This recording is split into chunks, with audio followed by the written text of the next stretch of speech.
and advertisers.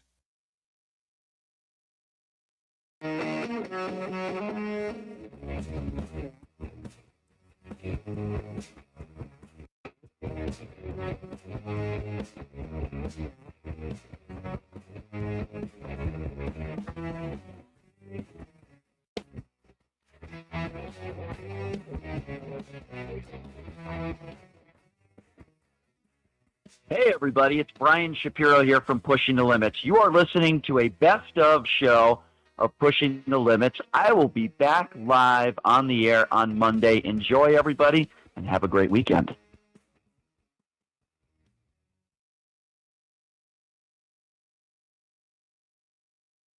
I'm biased against idiots that call into this radio show that don't know what they're talking about. What an elitist.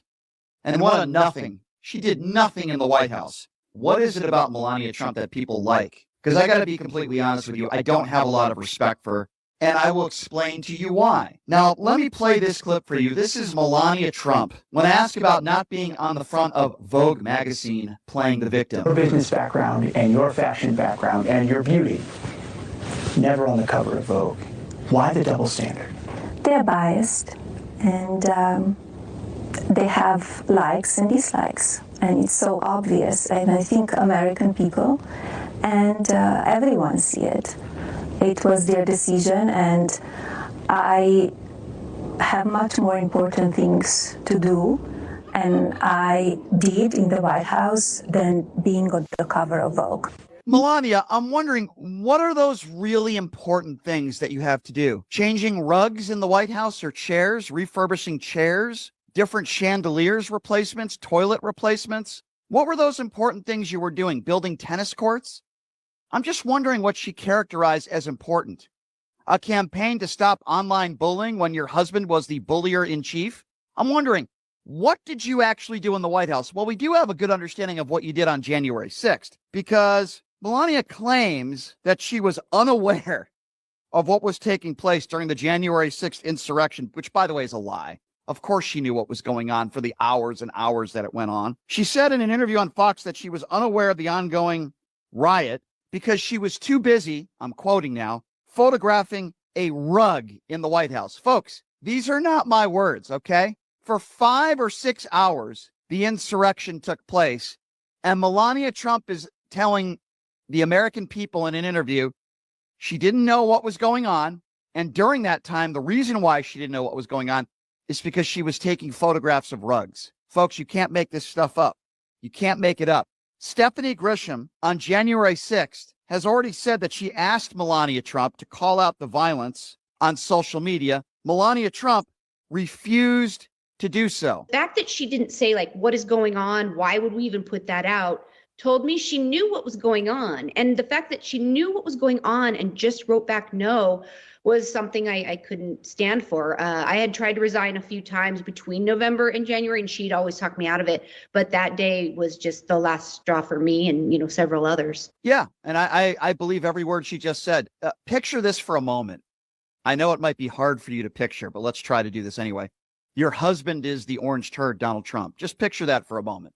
For hours, just a few hundred yards away in the House chambers, we have an insurrection.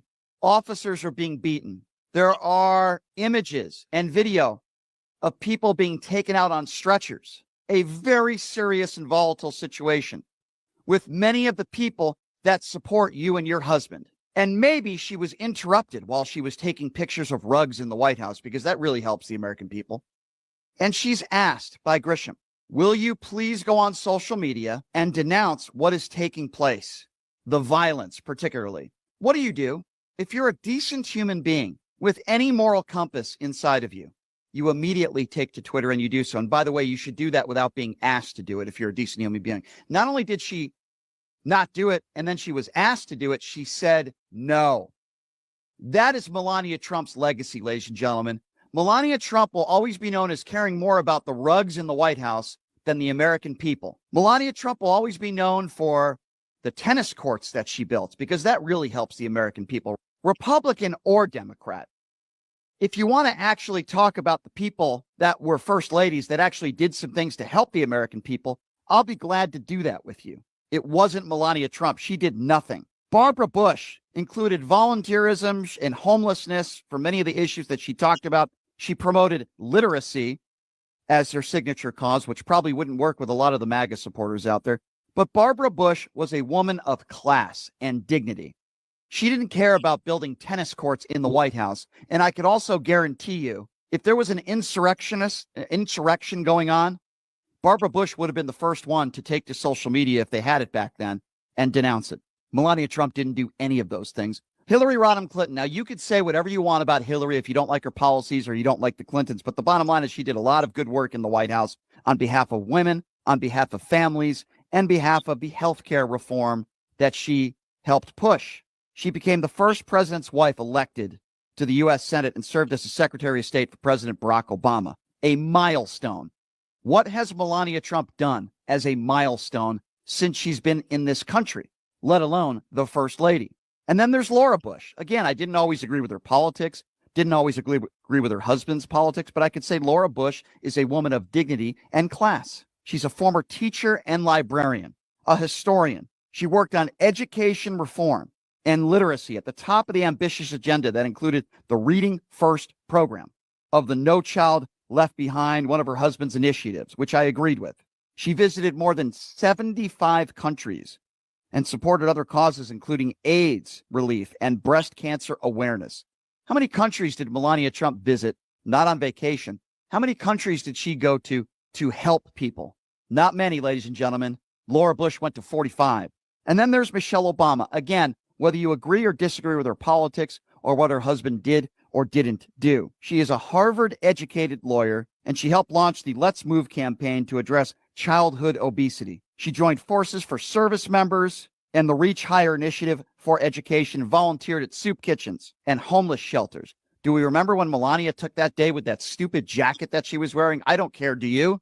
And it made it all about her and had the media scrambling to try to figure out what that, she did that on purpose. Those are a list of first ladies, and some first ladies that I don't even agree with politically, that are classy people, including Jimmy Carter's wife, who sadly lost her life a few days ago, another woman of class. These are classy people that put up with these initiatives to help people, to help children, to help the American people, while we had a January 6th insurrection and Melania Trump was more concerned about taking pictures of rugs.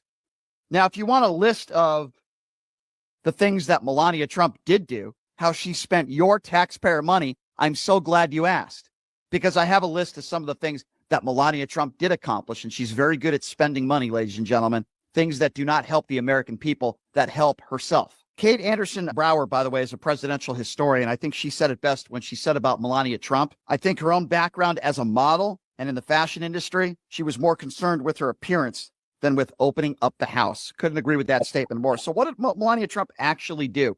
Well, she redid the iconic Rose Garden. You want to talk about history? She just decided to redo the whole thing and wipe out history. Then there were the tapes that revealed her disdain for Christmas. Do you remember that? The stupid Christmas trees comments that she made? Yeah, what a woman of dignity. Oh, she was a big part of the elevator refurbishment because, you know, when the American people have a long list of things they want the first lady to do, I'm sure the first thing on their mind is, let's refurbish those White House elevators that 99.9% of people in this country will never see. That cost the American taxpayer $100,000, by the way, much more than an average yearly salary of an American. Oh, yeah, antique chairs. Yes, that's right. She bought an antique chair on taxpayer dollar. Cost us $85,000. How about the diplomatic reception room rug she was responsible for? That cost the American taxpayer $200,000.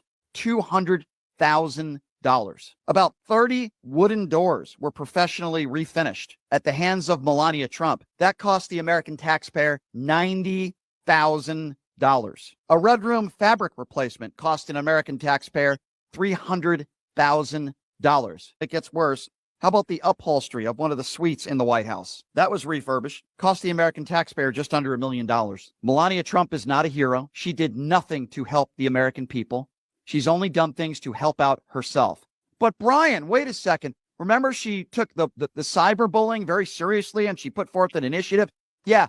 Meanwhile, her husband was the bullier in chief on social media. So that means absolutely nothing to me. Nothing. Absolutely zero. Did she ever hold a press conference and say, yeah, I don't support what my husband does on social media? If she did that, then I would have some respect for her. Don't put out this initiative about social media bullying when your husband, and still does it to this day. And we all know why Melania Trump is still married to Donald Trump. And it's not because they're in love, and it's not because of some amazing attraction they have, and it's not because Donald Trump is some amazing father.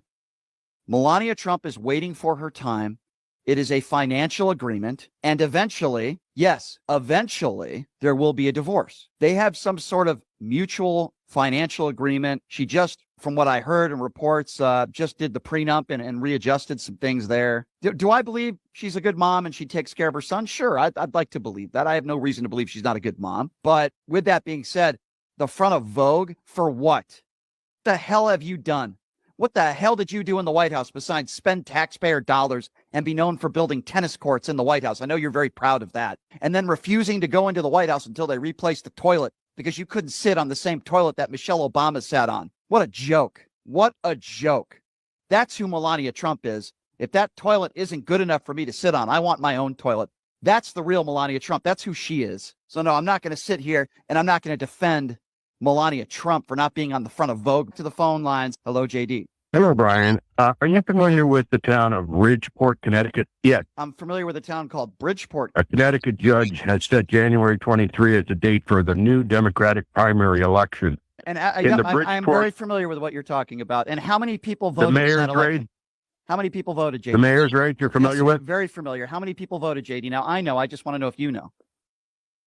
It doesn't say in the article. Okay, I haven't. The reason why it's important, JD, and you're unaware of that, because it was around 800 people, and I know what you're going to try to do, but I'll let you explain anyway. But there were about 800 people. Okay, and the judge threw it out because they were stuffing the ballot boxes. The judge threw it out because there were about 800 people who voted in that election, not the hundreds of millions of people that voted in the U.S. election. And when you have 800 people that vote, and there's evidence that a few votes might have changed the outcome of an election, you revote. And it has absolutely no analogy or comparison to the 2020 presidential election. I know what you're trying to say. The only analogy would be, as it had happened in Philadelphia a couple of years ago, it's a primary election between two Democrats, and they're cheating each other. And I will say, if there's any evidence that there's any wrongdoing that could have changed the outcome of an election, I have absolutely no problem with a do-over. But that did not happen in 2020, and you know that, and there's a... No, I'm not talking about that, Brian. Okay. Did you say... Were you talking about Michelle earlier being a Harvard trained lawyer? Well, she's a Harvard graduate, yeah. She's a Harvard graduate. Princeton. She also went to Harvard and got her law degree there.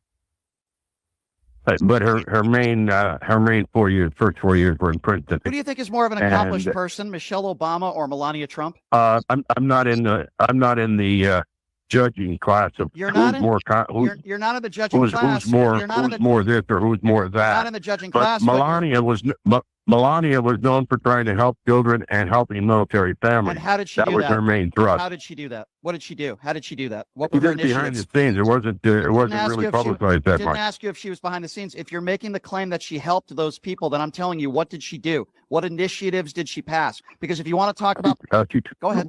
She can't pass any initiative. What she tried to do was help young children stabilize their whole lives and have a better upbringing, and then help military people that were in distress with housing and food. What did she do? How did she do it? Behind the scenes isn't really... She advocated for it. I don't know how she did it. You don't know how she did it. No, because she didn't. I don't know how she did it because she didn't do it. I can give you a number of things that Michelle Obama actually did to help people. You make print statements about her that you have no proof of any of the things that you say. Actually, I do. Actually, I do. She helped launch the Let's Move campaign. Actually, I do. That's a fact. She also addressed childhood obesity and passed initiatives in the school systems in many parts of this country to help serve healthier food to students. And my explanation isn't like yours, where I would say, well, she just did stuff behind the scenes. No, I actually have facts to back up my opinions. She also joined forces with service members to the Reach Higher initiative, which clearly you are ignorant to as well. and she volunteered at soup kitchens and homeless shelters, and she didn't do it behind the scenes like your Melania Trump. She did it in the public so everybody could see it, JD. Well, that's, I guess, the photo op, right? No, it's not a photo op, but that's something that you would say. And then when Donald Trump holds a Bible upside down, you'll never call into a radio show and call that a photo op. But then when I give you a bunch of facts on the things she did, you say photo op. And then when you defend Melania Trump, you couldn't name anything she did. And your only answer is, oh, well, she did it behind the scenes, because you're biased, JD. You're biased. And Brian, you're middle of the road, correct? You're not biased against anybody. I'm biased against idiots that call into this radio show that don't know what they're talking about. Don't defend something when you don't know what you're talking about. I just gave you a list of things that Michelle Obama did. If you don't like her, that's fine. So you think. No, not so. No, I'm not just saying it. Look it up, moron. Look it up. If you don't believe me, look it up. Do you even know what the let's? For calling people names. I don't know why. Don't you tell me about how you don't like calling people names when you defended the orange turd and voted for him twice, you hypocrite. Look up the Let's Move campaign. I'm not making that up. Go ahead and look it up. Look up what she did in the homeless shelters and the soup kitchens. When I look up Melania Trump, you know what I look up? And you know what I see? She bought some new rugs on taxpayer dollars. That's what she did. She had some new tennis courts in the White House. I know what I'm talking about, and you don't, because you're a biased MAGA. And don't give me this nonsense about, oh my God, Brian called me a name. Snowflake, Brian called me a name. You defended the insulter in chief, and you would still vote for him today over Joe Biden because you're a right-wing hypocrite, JD. You're a right-wing hypocrite. That's what you are. Everything. But you're out there throwing firebombs at everybody that disagrees. What firebomb? Can't you have a civil conversation? I've tried to have a civil conversation with you, and you bring up stuff about Melania Trump, and then when I ask you for facts, you say, oh, she did it behind the scenes. And then when I actually bring up facts about Michelle Obama and her initiatives and what she actually did, oh, well, that's your opinion. That's your opinion. No, it's not. It's a fact. You could look it up. You don't come at me with Don't have a heart attack, man. Calm down. No, I'm not going to calm down. I'm passionate. I call out idiots like you. You're an idiot. And you're. Thank you. Have a nice day, MAGA. Have a nice day, MAGA. I destroy you once again with facts. You buffoon, you right-wing buffoon, JD. That's a typical MAGA Republican.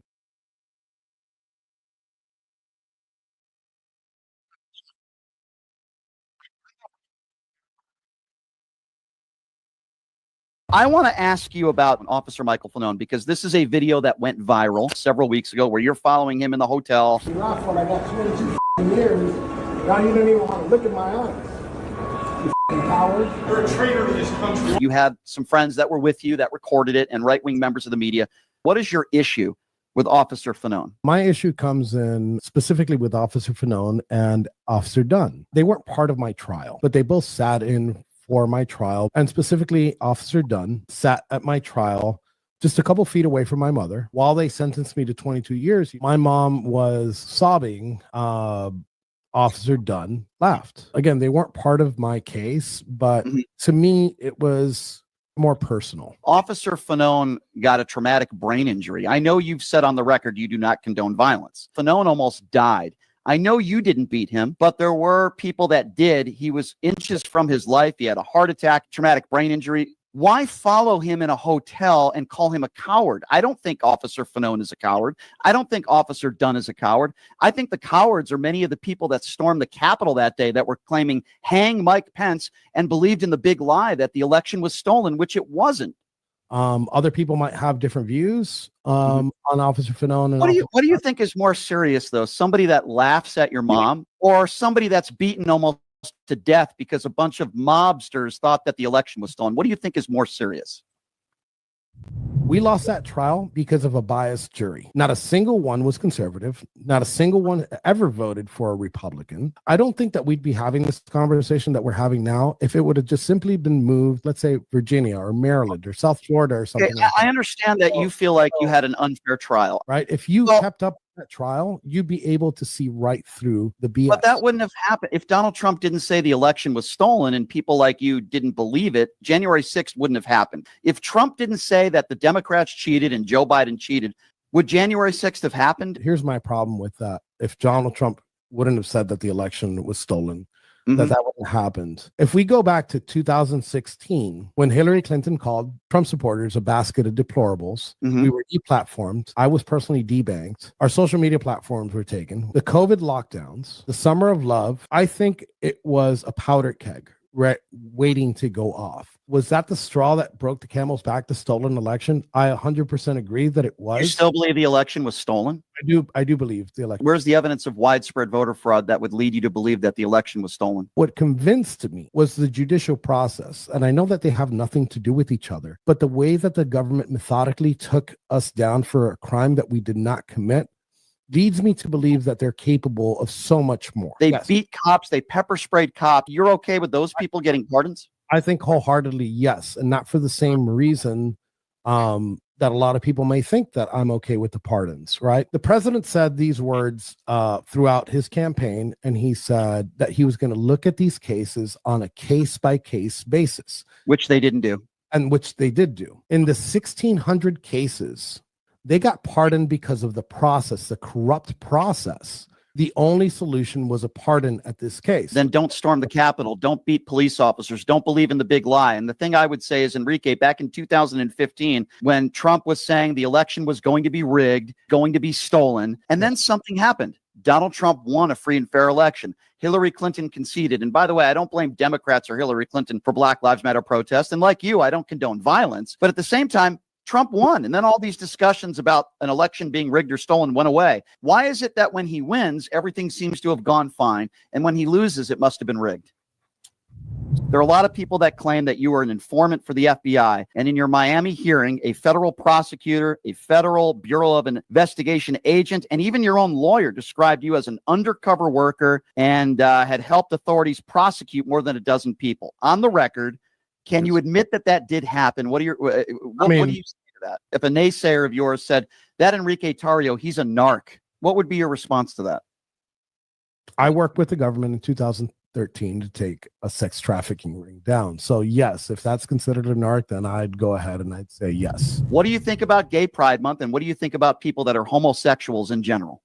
I don't care who somebody sleeps with, if they want to parade down the streets. I do have a problem. Is it a big percentage of the LGBT? I think it's a very small percentage, but I have a big problem with like drag queen story hour and sexualizing kids. And I think most Americans have a problem with that. So you have a problem with drag queen reading? When you do that and you read in front of kids and when your boobs are out and like you're showing skin and you're doing that, I have a problem with it. No child and parents are forcing their kids to do that. That's a decision that the parents make. Let me ask you a question as far as consistency goes. Would you also agree with me that it's inappropriate for a middle-aged man to go into teenage locker rooms and sexually brag about looking at a bunch of teenagers at a beauty pageant because he owns the pageant? Well, you could also say as the owner of the pageant, it's your obligation to do that. So you have done that. Now, I'll tell you the funniest is that I'll go backstage before a show. Yes. And everyone's getting dressed and ready and everything else. And, no men are anywhere. And I'm allowed to go in because I'm the owner of the pageant and therefore I'm inspecting it. I'm inspecting. I want to make sure that like everything is good. You're there. Yeah, the dress. Is everyone okay? They're standing there with no clothes.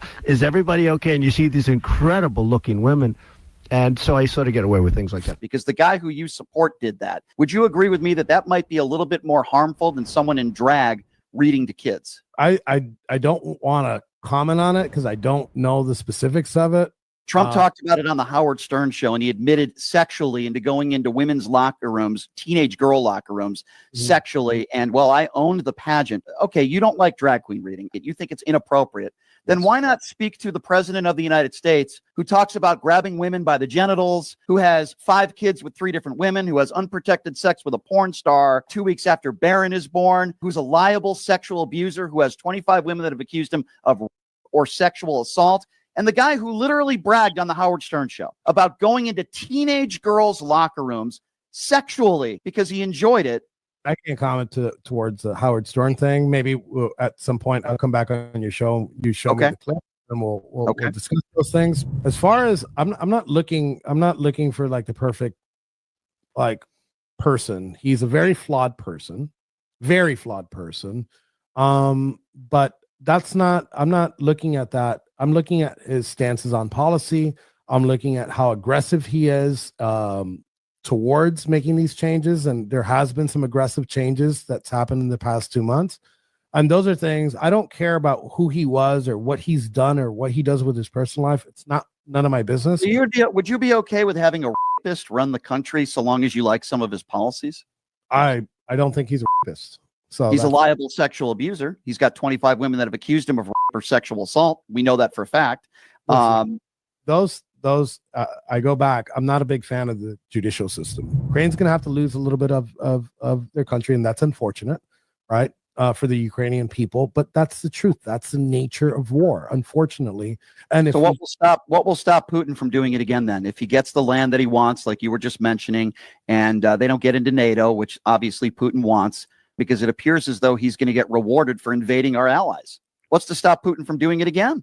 I think the EU needs to step up their game when it comes to funding for their military hardware. And I think that we should not get involved. You don't want boots on the ground. Then why would he threaten boots on the ground in Greenland? Why would he threaten to own or take over Gaza with no plan of how to displacing 2 million Palestinians? If the people of Greenland want to do that, that's fine. I don't. If he were ever to say, hey, I want to put actual boots on the ground, and he was dead serious about it, I wouldn't agree with him on that at all. Right. We have a treaty with Ukraine, as you know, and we made a promise to them to protect them. Russia didn't offer anything in those talks, and it seems like Russia's not offering any concessions now.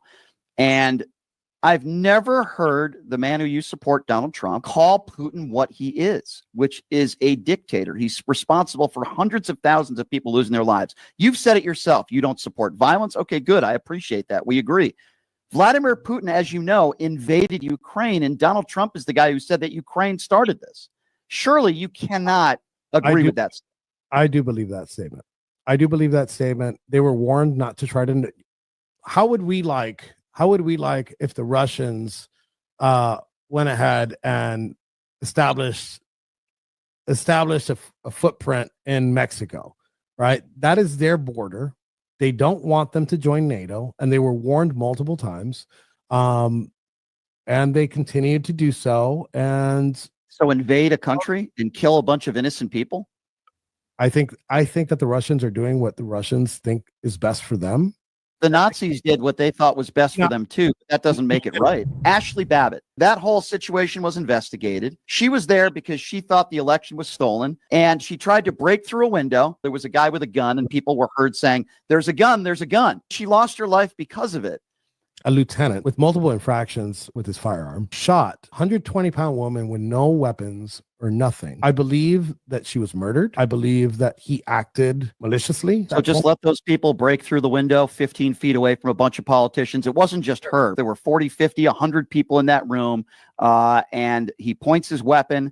They shouted out multiple times, "He's got a gun, he's got a gun." That did not deter her. And again, 15 feet away from politicians that were there were people there that admitted they wanted to do harm to Mike Pence and some other politicians. What would have happened if that officer had just let them break through that window and got at those politicians? What do you think would have happened next, Enrique? At that point, you have no other choice but to let them. Then why is it that I hear people like you complain about some of these Capitol Police officers that let people in? You can't have it both ways. I've heard you and others say, well, there were Capitol Police officers that day that let people in. Well, isn't it the same premise then? You either take out a gun and start shooting people, or if it's 100-1, you let them in. So why would you complain about that then? Well, I didn't complain about the officers letting anybody in. They did let people in.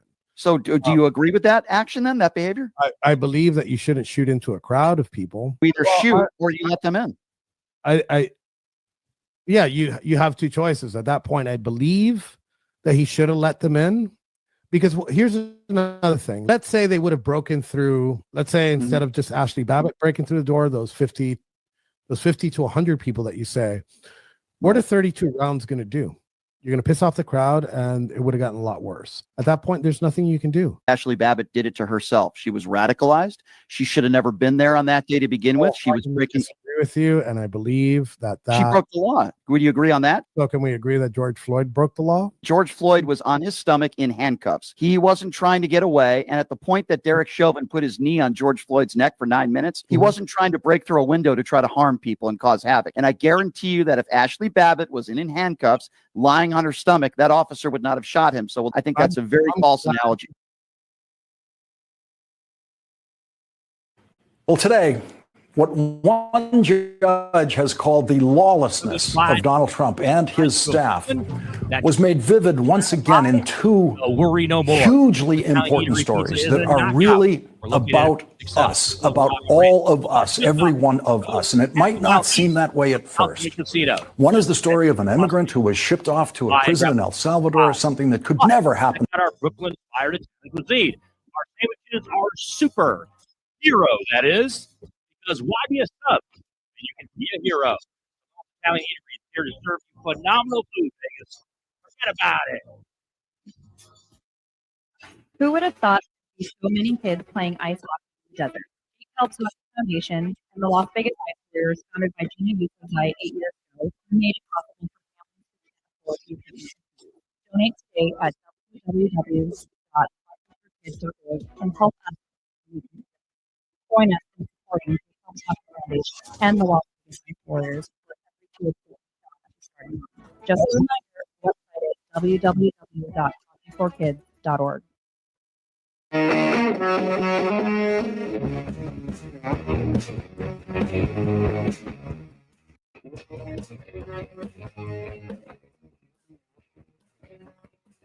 Everyone's freaking out about these tariffs.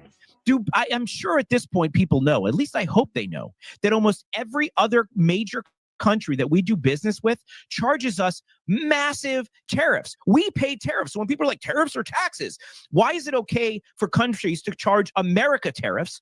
But everybody does. China charges us a 67% tariff. The European Union, 39% tariff. Vietnam, 90%. Taiwan, 64%. Japan, they're our friends, 46% tariffs. India, 52% tariffs. I can go on and on and on and on. Every country we export to charges us at least half in tariffs, and we go and roll out a reciprocal tariff, and on other countries a 10% tariff, and all of a sudden we're the bad guys.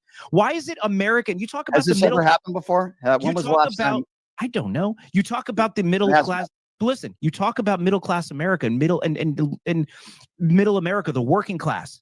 The working class doesn't benefit when China charges us a tariff. These hurt American families, and the president is taking bold action. All right. Well, if you want to talk, all right. Well, this country work for Americans again. So That's not partisan. So if you want to say that this is helping families and working class families, it will, absolutely. Okay. Well, let's talk about that. The company that I was referring to, and I misspoke, is Stellantis, Nevada.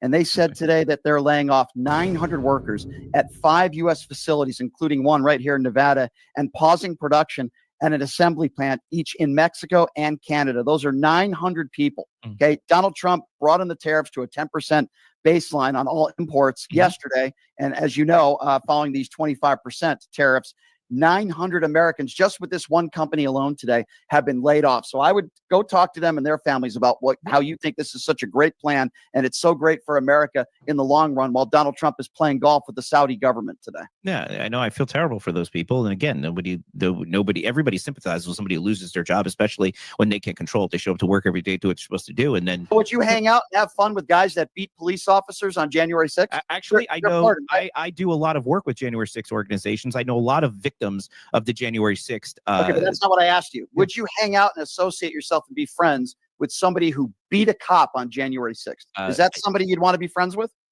I don't know anybody that beat a cop on January 6th. You don't? Okay, I know you don't. I know you don't know anybody personally. That wasn't my question. My question was, if somebody pled guilty, and we know many people did, beating police officers on January 6th. What people pled to, and with respect to January 6th, is not what actual people did on January 6th. We know that there were people that beat cops because there's video of them beating cops. Okay, yes, you do. I'll take your word for it. David, you know, come on. I don't know. You're saying I know. I haven't seen the video, but I'll take your word for it. You're telling me you haven't seen video of anybody on January 6th assaulting a police officer, whether it be pepper spraying. I haven't. No, I've seen videos of people peacefully walking around the Capitol. I've seen photos of. I've seen videos of Ashley Babbitt. Violence. I've seen a video of Ashley Babbitt being murdered from behind a piece of glass. I've seen a video. You haven't seen video of officers being crushed and people. No, I saw videos of officers waving people into the Capitol. Mesmerizing that you're telling me you didn't see any violence towards Capitol police officers. I didn't see it. I didn't see the videos. I'm not saying they don't exist. I haven't seen the videos. The videos I've seen tell a different story. All right. So David, I've seen all the videos. Okay. I've watched everything. Okay. I've studied January 6th. there were officers that were beaten on January 6th. Okay, And I'll take your word for it. So my question to you still stands. Even though you claim you haven't seen it, are you telling me that if somebody beat a cop on January 6th with their own baton, they pled guilty in a court of law? Yeah. That's somebody that you would associate yourself with. If somebody was beating a cop on January 6th with the intent to injure the police officer, I would not be comfortable hanging out with Thank you for admitting that. Why would Trump do this? I asked this somebody earlier. I still haven't got an answer yet.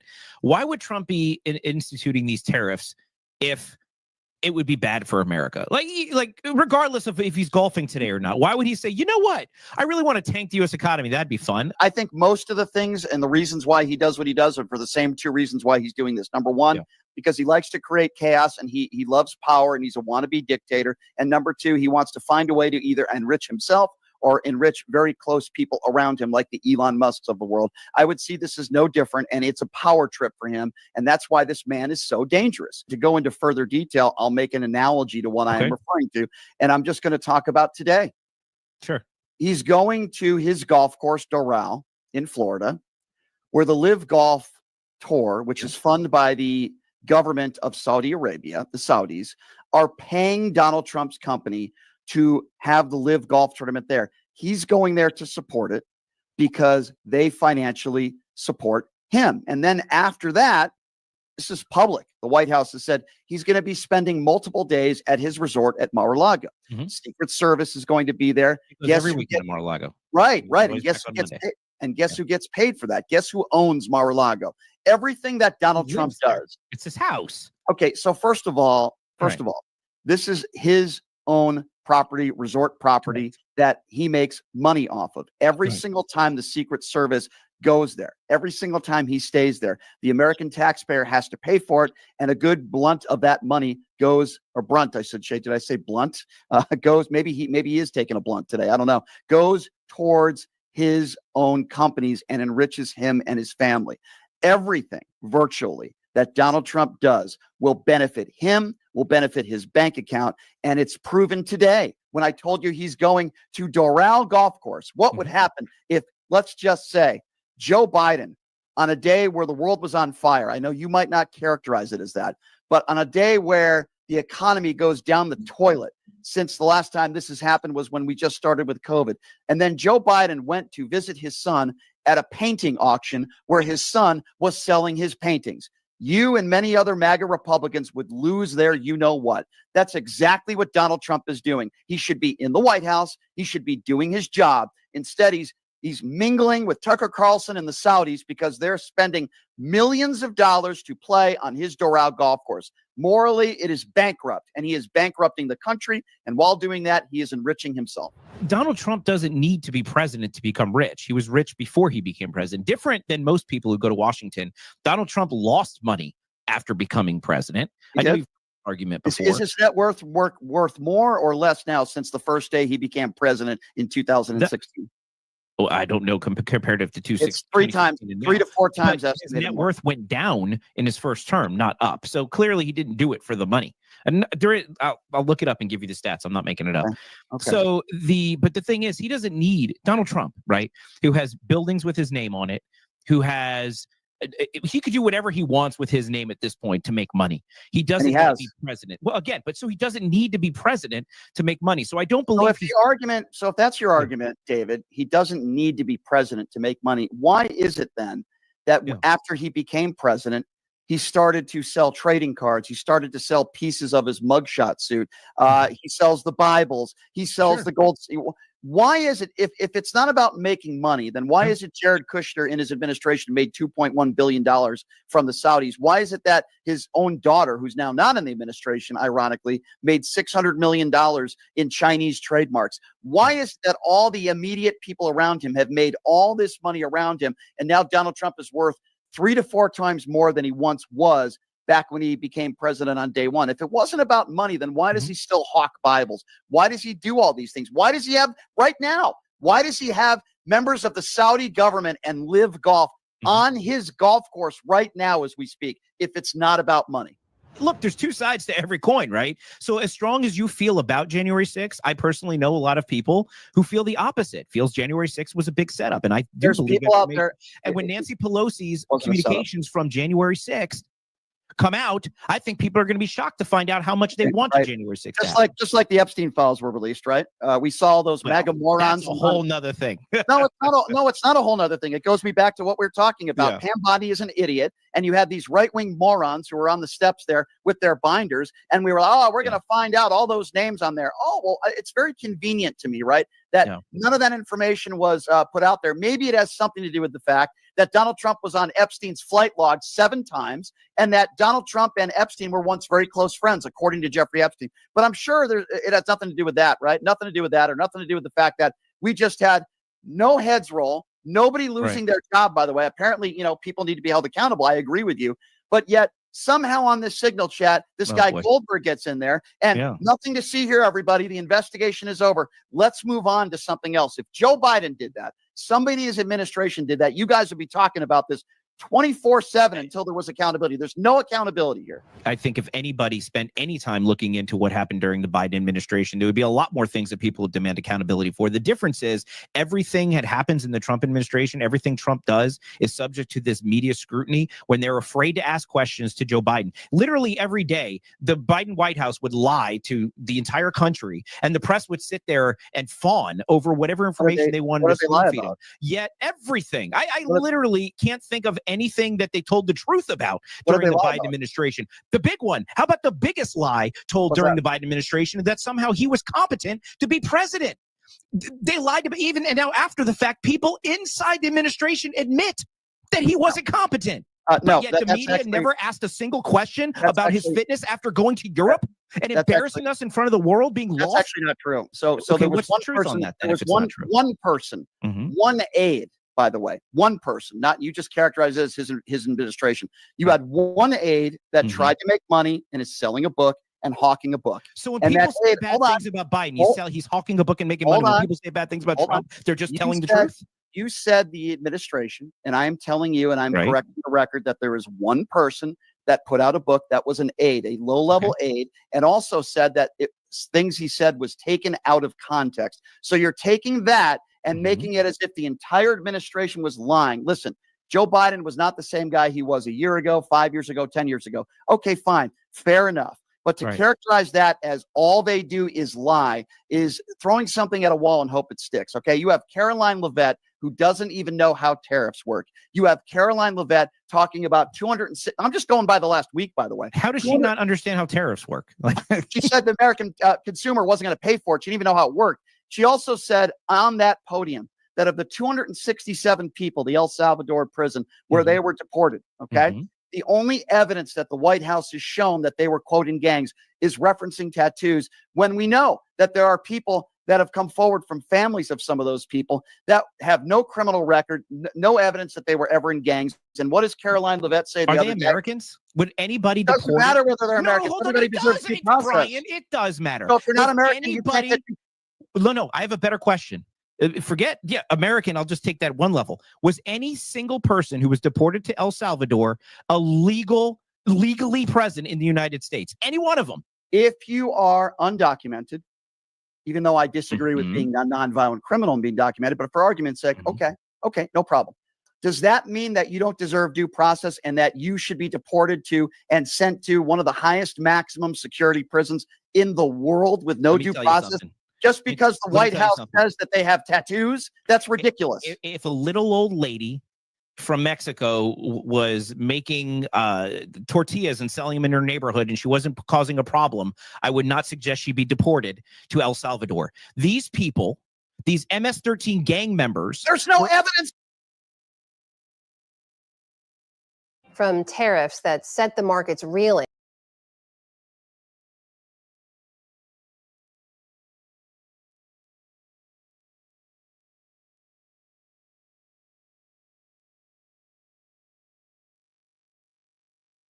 Conservative talk show host. He also ran for office and tried to out Gavin Newsom. And certainly we appreciate his time. Joining us right now is conservative talk show host. And as I mentioned, presidential candidate Larry Elder joining us right now. Mr. Elder, I appreciate you coming on. Thank you for the time. How are you? I'm doing well, Brian. Thank you for having me. Thanks for joining us. We appreciate that. So the reality, though, I think you'll agree with me, is that Donald Trump is the front runner. He is the face of the Republican Party. I mean, he is. I mean, that's just a reality. And with that reality is now a third indictment. Donald Trump now a third indictment by Jack Smith yesterday. You know what's going on, Mr. Elder. He is still the leader of your party. I mean, he's even beating Ron DeSantis by 20 points in Florida. So I want to ask you about that. How do you feel about the face of your party now facing now a third indictment? What are your thoughts on this? Well, when you say the face of my party, he's the face of the party today. I voted for Mitt Romney. I voted for the governor from the senator from Arizona, John McCain. I voted for George W. Bush. I voted for George Herbert Walker Bush. And at some point, he will no longer, quote, be the face of our party. Our party is about limited government, low taxes, low regulation, strong borders, and pro-life. And those are the issues that drive the Republican Party. And at some point, there'll be a different, quote unquote, face of the party. But as to your question, he's going to probably face a fourth indictment. I think the Georgia is probably going to indict him as well. I think the indictment yesterday is BS. What Donald Trump did was complain about the 2020 election, the same thing Hillary did about 2016. For the entirety of President Trump's term, Brian, Hillary referred to him as illegitimate, called the election stolen, joined with Jill Stein to file a lawsuit to overturn the election in Wisconsin, filed a separate brief in order to have the recount done by hand. Nobody accused her of undermining our republic. Was there a fake electorate scheme, though? I mean, last I checked, Hillary conceded the following day, and there wasn't a fake electorate scheme. And I read the indictment. Donald Trump went way above and beyond, as you know, based on this indictment, in this fake electorate scheme. I'm sorry. I disagree with you. Donald Trump challenged the election in Wisconsin, in Michigan, in Pennsylvania, and several other states, I think with good reason. More importantly, Donald Trump offered a theory about the Electoral Count Act that the courts did not take up. But lawyers offer theories all the time. And by the way, in last year, at the end of last year, Congress changed the Electoral Count Act to make it, quote unquote, clear that Pence did not have the authority to overturn the election that Donald Trump said he had. No, wait. This is very important, Brian. If the theory that Donald Trump was offering was bogus, was empty, was fallacious, which is what Jack Smith said, why then would you clarify the law under which he made the argument if it was so obvious that what Donald Trump was doing was wrong? Well, because I disagree with you. I don't think it's a theory. If I have a theory that the earth is flat, that's not a theory. It's just a lie. And I think most people would call me an idiot. Donald Trump didn't come up with theories. He lied. The election was not stolen. I'm sorry. I know the lawyer that made the argument. His name is John Eastman. I defy you to interview him. Who was a co-conspirator. He's not talking to many members of the media now. He's a co-conspirator in Jack Smith's indictment case. He's in a lot of legal trouble. You're not even a lawyer, Brian. You have no idea what you're talking about. John Eastman is the former dean of Chapman University. He made an argument that under the Electoral Count Act, that Donald Trump could pressure Vice President Mike Pence into overturning the election in several states, putting it back in those state legislatures. And by the way, I don't buy the theory, but it's a theory that's a legitimate theory that he pushed. And again, Congress changed the law to make it clear that vice presidents did not have the power to do what Donald Trump suggested. If it's clear that Donald Trump did not have the right to do that, why in the world would you have to change the law to clarify it, Brian? Well, first of all, I would, to your first point, I don't think you have to be an attorney to understand that Donald Trump has been lying about the 2020 election. I don't think there's any reasonable person with an IQ over 20 that thinks that Donald Trump actually thinks he won the election. There was no evidence of widespread voter fraud. You don't have to be an attorney to know that Donald Trump has been lying about that. You also don't have to be an attorney to know that if he didn't lie about it, January 6th doesn't happen. Even though he hasn't been charged with incitement, let me ask you a question. If Donald Trump didn't say months before January 6th that the election was stolen and didn't say that Democrats cheated and Joe Biden cheated, which, by the way, they didn't, does January 6th still happen? Yes or no? I'm sorry. Did Hillary lie when she said that? Why do you bring up Hillary Clinton? I'm asking you a question now because you're being inconsistent. You're being a phony. You're being you're engaging in selective outrage. You know, when people on the left say whataboutism, what they're doing is dodging their hypocrisy, dodging their double standards, dodging their selective outrage. Hillary, for 4 years, called Donald Trump illegitimate. Was she lying, Brian? Okay, so first of all, was she lying? I will answer. Was she lying? I will answer your question, even though you didn't answer mine. I'm happy to answer yours after you answer mine. You go first. Was he lying? Was Jimmy Carter lying when he said the Russians put Donald Trump in office?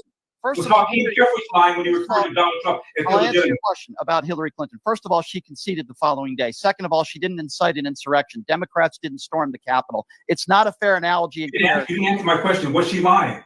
Was she lying about what? That it was an illegitimate. Am I stuttering? Am I stuttering? Was she lying when she referred to Donald Trump as having stolen the election? Her word, not mine. Was she lying when she said Donald Trump was illegitimately elected? Okay, her words, not mine. Was she? So here's the difference between you and me. I can call out both sides.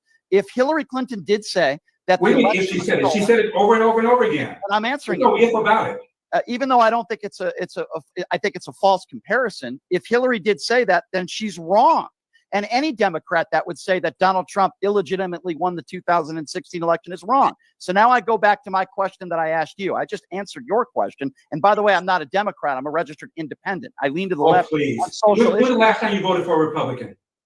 In 2022, in the midterm elections, I voted for 8 Republicans. You don't know what you're talking about, and you don't know anything about my voting record. I'm a registered independent, and I'm anti-Donald Trump. It's why I voted for Joe Biden, and it's why millions of Americans voted for Joe Biden over Donald Trump, not because we're huge Joe Biden fans, because we didn't want to vote for Donald Trump. Now, let me go back and ask the question again that you refused to answer. I'll ask it again.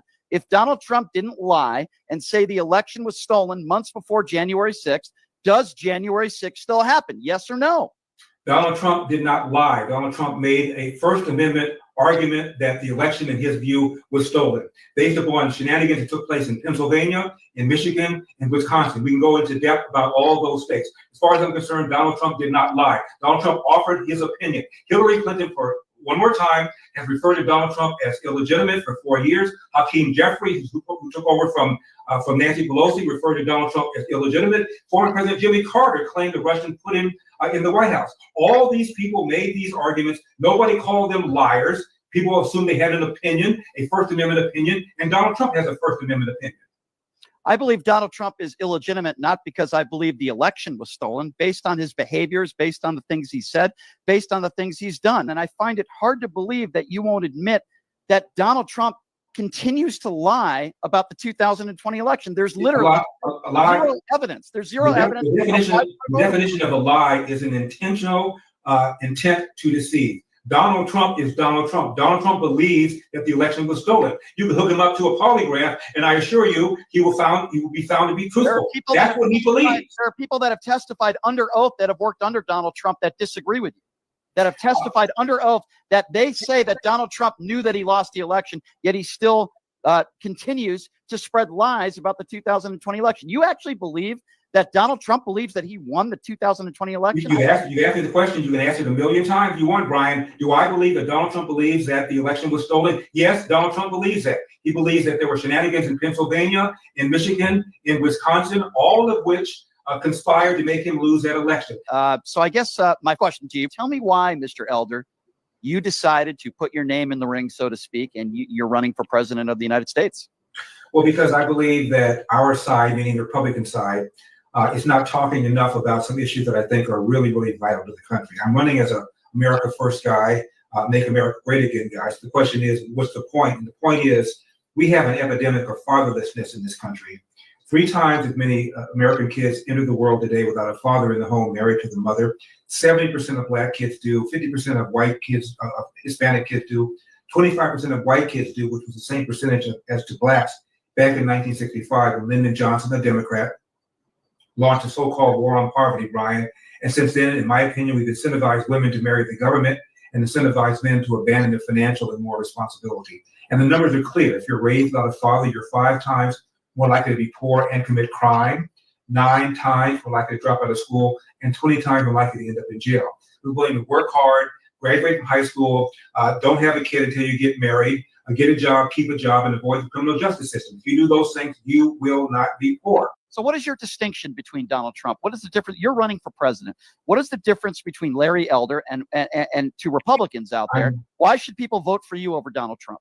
I have, as I said before, I'm running as a America First guy, a Make America Great Again guy, but there are issues that we need to put front and center that are not being put front and center. Well, listen, we're running out of time. What I was going to say was I appreciate the fact that you're willing to have these discussions, these debates. That's more than I can say of a lot of your Republican counterparts that are unable to or I can say the same thing about Democrat counterparts. I've been on the air 30 years, and Nancy Pelosi won't come on, Maxine Waters won't come on, Jesse Jackson won't come on. So don't give me this. So don't give me this stuff about your counterparts. Talk to me. You're talking to me. I defend you on that. And that's why I'm saying I appreciate the fact that you're willing to come on a show and have a debate or a discussion. And I think more Democrats should come on shows like yours. I'm with you 100%. Mr. Elder, I would love for you to come back on when we have a little bit more time. I appreciate you taking the time, my friend. And I have no problem with you being on that debate stage, and I appreciate you taking the time, Mr. Elder. Thank you so much. You got it. Thanks a lot. Appreciate that. All right, good spirited debate. I thought we would have that with Mr. Elder, and we definitely did it. Have you ever dreamed of having your own radio show? Thank you, everybody, for joining. And let me thank the many of you around the country who have attended the Fighting Oligarchy tours that we have been doing over the last 2 months. How to host, how to write as you may know, so far, how to interview, we've been to Nebraska, how to write a contract, and most importantly, how to monetize your dream radio show. You'll learn from some of the best in the business with over 75 years of broadcast experience. You'll learn from people like me. And the best part, every single student will be live on the radio as part of the class. Plus, one student from each class will get their very own radio show. You'll be live on the air right here in Las Vegas. Radio U. The 5-day course is being offered at $699. For more information, give Radio U a call. 702-763-5024. That's 702-763-5024. Or check them out at radioyou101.com. Hey, everybody. Are you struggling to find a pizza place that reminds you of Brooklyn? That true blue New York style pie?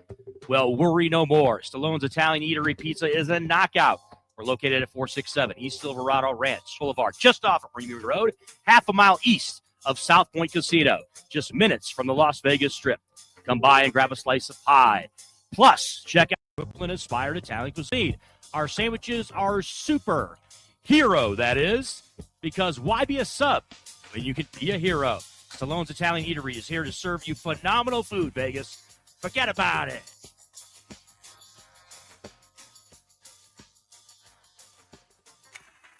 Who would have thought there'd be so many kids playing ice hockey in the desert? Jake Helps Hockey Foundation and the Las Vegas Ice Warriors, founded by Gina Yousafzai 8 years ago, made it possible for families who can't afford the equipment and food. Donate today at www.hockeyforkids.org and help us continue making a difference. Join us in supporting Jake Helps Hockey Foundation and the Las Vegas Ice Warriors, where every kid gets a shot at the starting line. Just a reminder, our website is www.hockeyforkids.org. Organized crime and law enforcement, we put in the work to get to the bottom of some of history's most intriguing tales, exploring the age-old dichotomy of the good guys versus the bad guys. Located in the heart of downtown Las Vegas, the Mob Museum is an immersive experience, exploring the ongoing power struggles between organized crime and law enforcement from the mob's origination to today. Located at 300 Stewart and 4th Street, themobmuseum.org. Let's have a sit-down. Hey, everybody, it's Brian Shapiro here from Pushing the Limits. You are listening to a best-of show of Pushing the Limits. I will be back live on the air on Monday. Enjoy, everybody, and have a great weekend.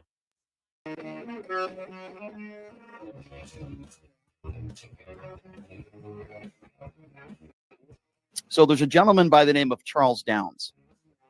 He's a journalist for Loomer Unleashed, and we got into it on social media yesterday, and I invited him on the show, and he agreed. The only stipulation was he was going to wear his Cleveland Cavalier you got to jersey, which I agreed to do, and I said, let's do it. Let's get into it. I said, why don't you just, usually I don't have guests on to start the show, but I said, let's just get into it, on a Friday. Let's just get right into it. So yes.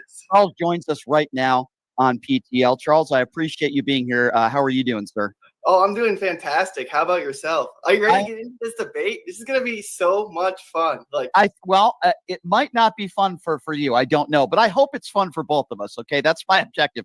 I wore my Celtic jersey as you asked. You're wearing your Cleveland jersey, And I want to get right into it with you, my man. So first of all, how long have you been working for Laura Loomer in Loomer Unleashed? Let me get a little background on you first.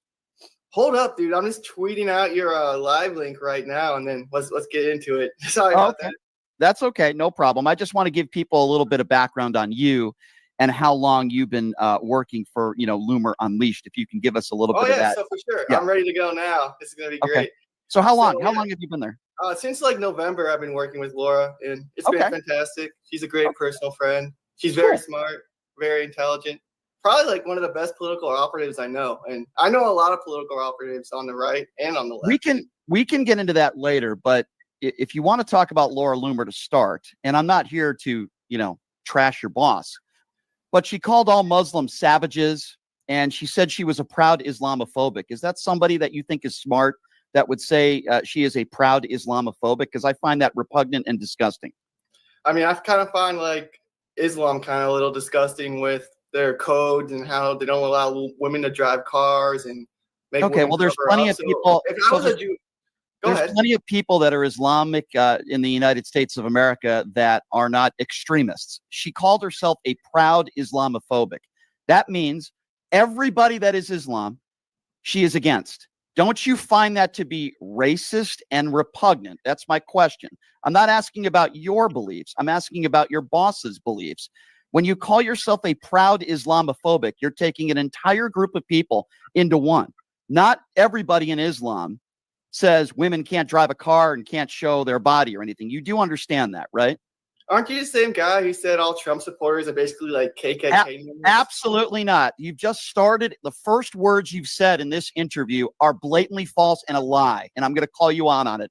Never in the 20 years of radio or when Trump got into office have I ever characterized every Trump supporter as anything. And if you actually took the time to listen to what I had to say, I said it felt like a Klan rally at the rally. And I've said every day on this show that I have Trump friends.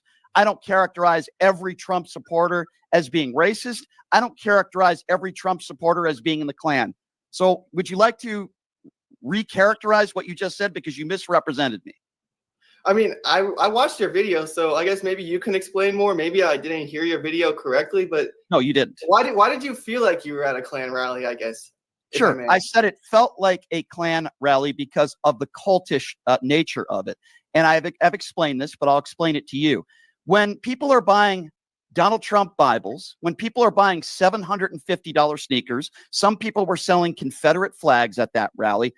I believe it to be a cult like the Klan. It is a cult. And even Donald Trump admitted it. I could shoot somebody on Fifth Avenue and many of these people would still support me. You don't see people with malarkey signs on the back of pickup trucks. You don't see people buying Joe Biden Bibles. You don't see people buying $700 Joe Biden sneakers. He's literally using God and religion to make money and hawk Bibles. With all due respect, that's a cult. The Klan is a cult. Oh, yeah. And by the way, there were maybe a small handful of minorities at that rally. 99.9% of them are white.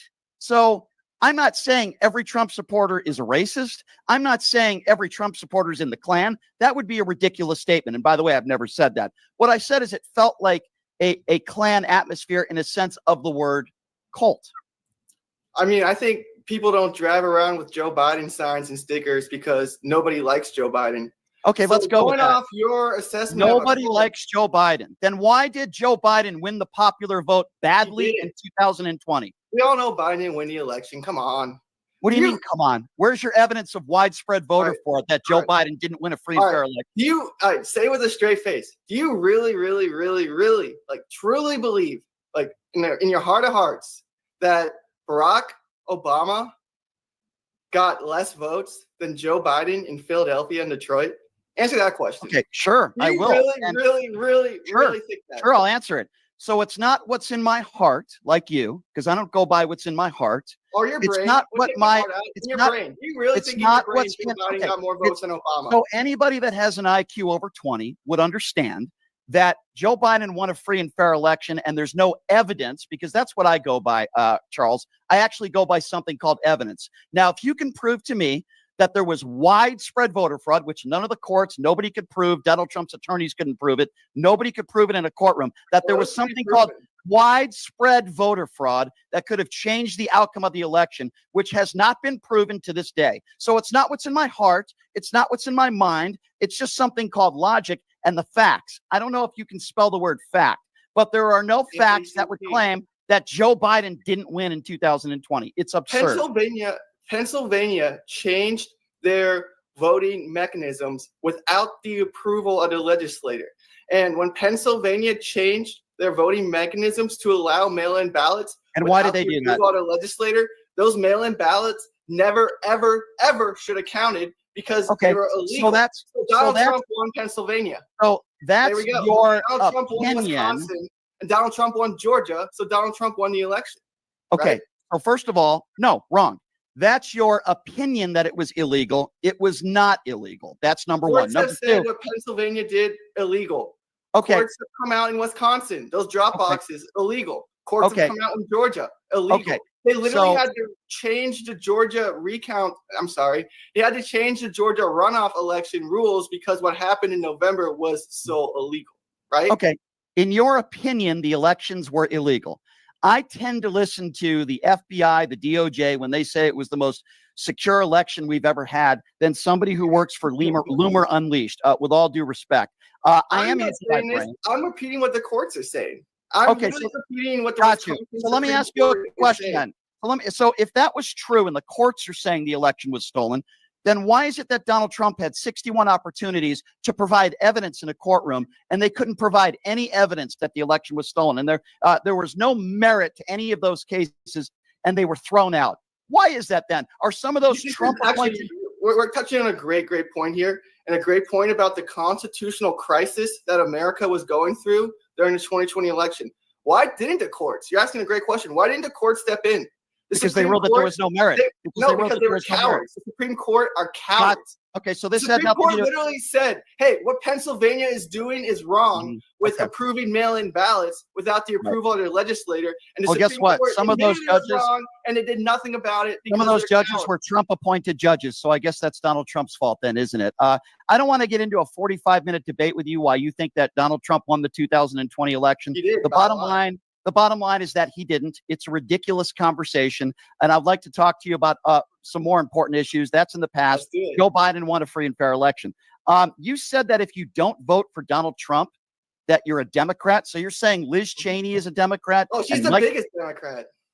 Liz She's a Cheney huge is a Democrat who votes 99.9% with conservatives, and you're making the claim on this show that you believe Liz Cheney is a Democrat because she doesn't support Donald Trump. Are you serious? Oh, she's the biggest Democrat, and she screwed over so many. When has of she her ever sided with Republican colleagues Democrats in on her- Congress. She when- literally set the stage to potentially get Republican colleagues of hers jailed by the J6 committee. That doesn't make you a Republican. She's a Democrat. She sold out as soon as she joined the J6 committee. Because if you remember how the J6 committee was formed? Do you remember then What about Minority it? Leader McCarthy didn't get his picks, Uh-huh. right? And then So because you Pelosi want put so by Cheney your around standards, hold on, Charles, by your standards, even though she's a lifelong Republican and she's voted 99% with the Republicans her entire career, you're willing to throw that all out in the garbage because she wants people held accountable for January 6th. That is absurd. By the way, Liz Cheney's not a Democrat. Mike Pence is not a Democrat. Mike Pompeo is not a Democrat. Jeff Duncan is not a Democrat. Mitt Romney is not a Democrat. You're making the case that for all the independents out there, and even moderate Republicans that are friends of mine, that they're not, many of them that I talk to, they're not even voting for Joe Biden. They're just not voting for Donald Trump. And you're claiming if you don't vote for a liable, sexual abusing 34 count felon, that somehow that makes you a Democrat is one of the dumbest things I've ever heard in my life. No, if you are not supporting the GOP nominee in arguably the most important election of our lifetime, you are not a Republican. If you are not supporting the GOP nominee, how can you say with a straight face you're a Republican? Okay, so first of all, that's not what you said. You said if they're not supporting Donald Trump, they're a Democrat, which is and absurd. Donald Trump's a nominee. So if you're That's not supporting absurd. Donald Trump, you're a Democrat. Could it be possible, Charles, that maybe some of these people, with all due respect, unlike you, I don't know you personally, but it could be possible that some of these people, maybe they have a moral compass and they don't want to vote for a guy that's a 34 count felon and a liable sexual abuser who Are you attacks saying Liz Cheney has a moral compass? Do we need to get more into than Liz more Cheney's than Donald history? Trump? She Absolutely. literally threw her sister down the well. She How did she- betrayed her own sister. How Liz so? Cheney's garbage. Liz How Cheney's did she father betray- lied. He How did lied she- and got thousands of Americans killed. Okay, so Liz you care Cheney's about not lying. a good example. Got it. So you care about lying, yet you wear the Donald Trump knee pads. That makes a lot of sense. Let's talk about January 6th, since you care let's so talk much about about J6. lying. Can't wait to So educate your audience on this. you're definitely educating me, Charles. You're making some amazing points. I should be a teacher. Clearly, you're a Democrat if you don't vote for Donald Trump. That makes a ton of sense. Yeah, if you Charles. don't support, and I think Democrats would say the same thing. No, they wouldn't. No, they wouldn't. If you were No, they not wouldn't. supporting Joe Biden, I haven't heard the left one would be like, "You're not a I Democrat." haven't heard one Democrat that calls himself a journalist like you who would say if you vote for Donald Trump, you're not a Democrat, you're a Republican. What I have heard people say is, I think you're misguided. I think you lack a moral compass if you vote for Donald Trump. But I wouldn't say for somebody that has voted with the Democrat Party 99% of the time because they choose to vote for Donald Trump that they're not a Democrat, they're a Republican. I would say they're wrong, they're misguided. I disagree with their opinion. But claiming that they're from the other party because you don't like the way they're voting is absurd. Let's Liz talk Cheney about... went out of her way to destroy the House GOP as she was trying to destroy Donald Trump. I'm sure if So you don't think the Jamie House Raskin, GOP let's use destroyed Jamie himself? Raskin as an example, my little friend Jamie. I'm sure if Jamie Raskin decided, hey, I'm going to talk a bunch of shit about Joe Biden, then I'm going to go out of my way to destroy my congressional Democrat colleagues. I don't think many people on the left would consider Jamie Raskin Whose Democrat colleague anymore. was... I think Jamie which Raskin Democrat- would be the first person to say, yeah, I'm not a Democrat anymore. Seriously. Jamie Raskin is a Democrat. I have no idea what you're talking about. Which I was Democrat using him colleague as did an he destroy? example. Which Democrat colleague did he destroy? I have no I'm idea what using you're it as an talking about. example. I'm saying if An example Jamie of Raskin something went you're on using it as an notable example of ones. something that didn't happen. You're not making any sense. No, I'm trying to put it in perspective for your audience. I'm saying, look, if a member of Congress on the left said, I'm not supporting Joe Biden, and then that same member of Congress joins a Republican-only committee and then uses that committee to go after their Democrat colleagues and threaten them with jail? Seriously? No one on the left would say that guy's a Democrat anymore. Okay, No. well, again, nobody on the Democrat Party is doing that. And the reason why there are people like Adam Kinzinger's and Mitt Romney's and Liz Cheney's out there is because they want people on January 6th to be held accountable. Let me ask you a question about January 6th. If Donald Trump doesn't lie and say that the election was stolen, which, by the way, it wasn't. I know you think it was with no real evidence. But if Donald Trump doesn't say the election was stolen leading up to January 6th, does January 6th happen? Yes or no? I mean, the election was stolen, so you're asking. No, it wasn't. I'm not going to have a debate with you over stupidity. The election was not stolen. There's no evidence of widespread voter fraud. And if you want to keep telling yourself that and keep saying the earth The is flat, evidence you I'm can't. using is that voting rules were changed in That doesn't mean the election was stolen. We were in the middle of a... Georgia. Do you even without know the why approval they of did that? state Do you even have... legislators. That's do you- what we like to call illegal.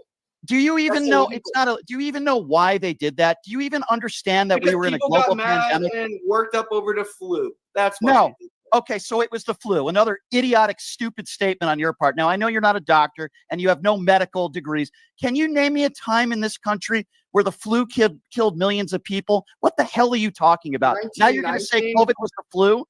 1919. The flu I'm killed talking a lot about of people. modern medicine in the last 50 years. This was a global pandemic where millions of They people say. died. Did Are they you not die? willing? Are you not?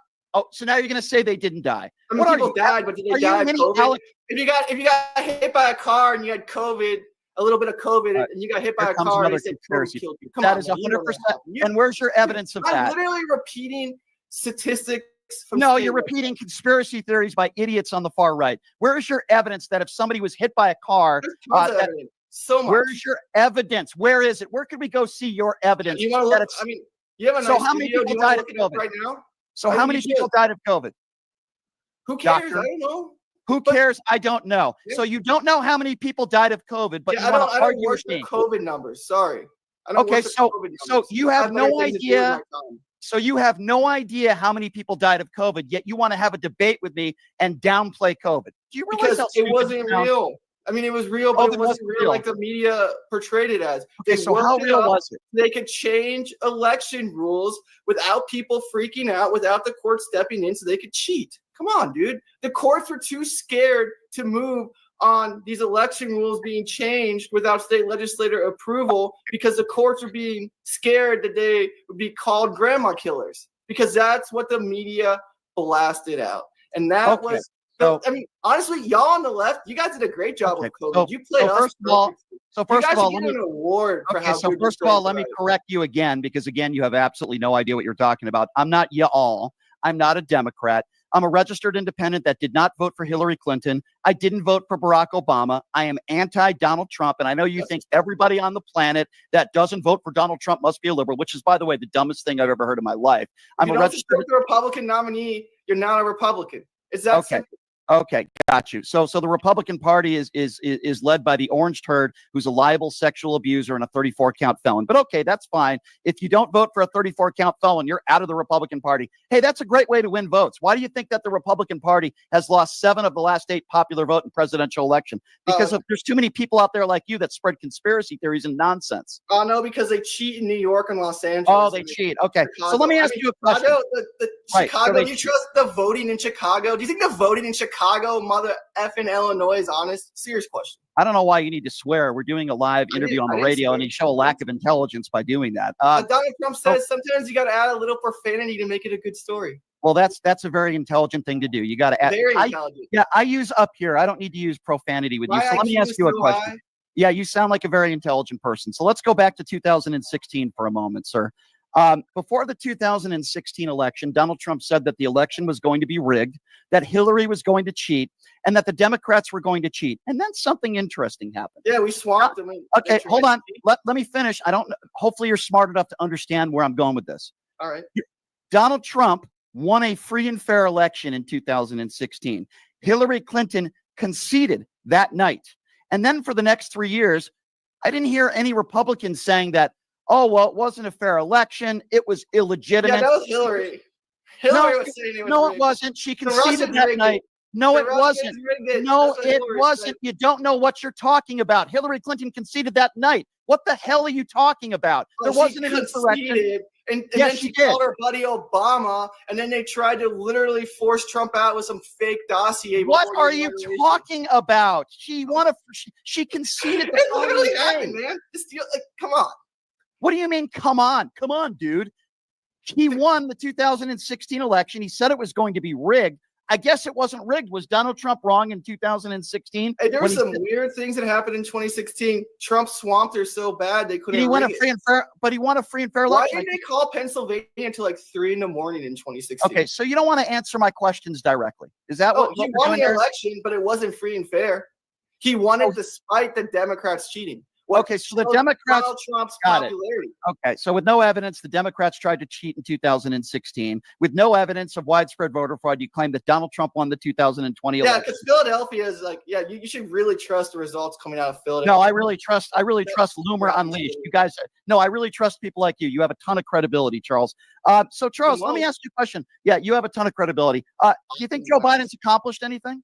Has he done anything good for them? I mean, he's pretty good he's accomplished a lot of things, like destroying America. No. Really I didn't ask you destroying America. How has he done that? Fantastic job. How has he done that? How has he done that?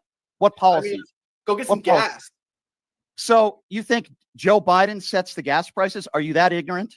I mean, Joe Biden sets the policies which set inflation and everything else within the economy. Because of Build Back Better, which is actually Build Back Worse. Name me a policy. Build Back Better shot inflation up.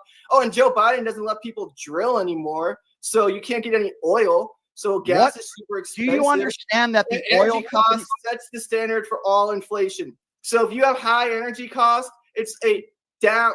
I guess we could call it a down ballot effect. Since we're talking about politics here, you have no idea you obviously have no idea where the energy independence statistics are in this country. You also don't understand that.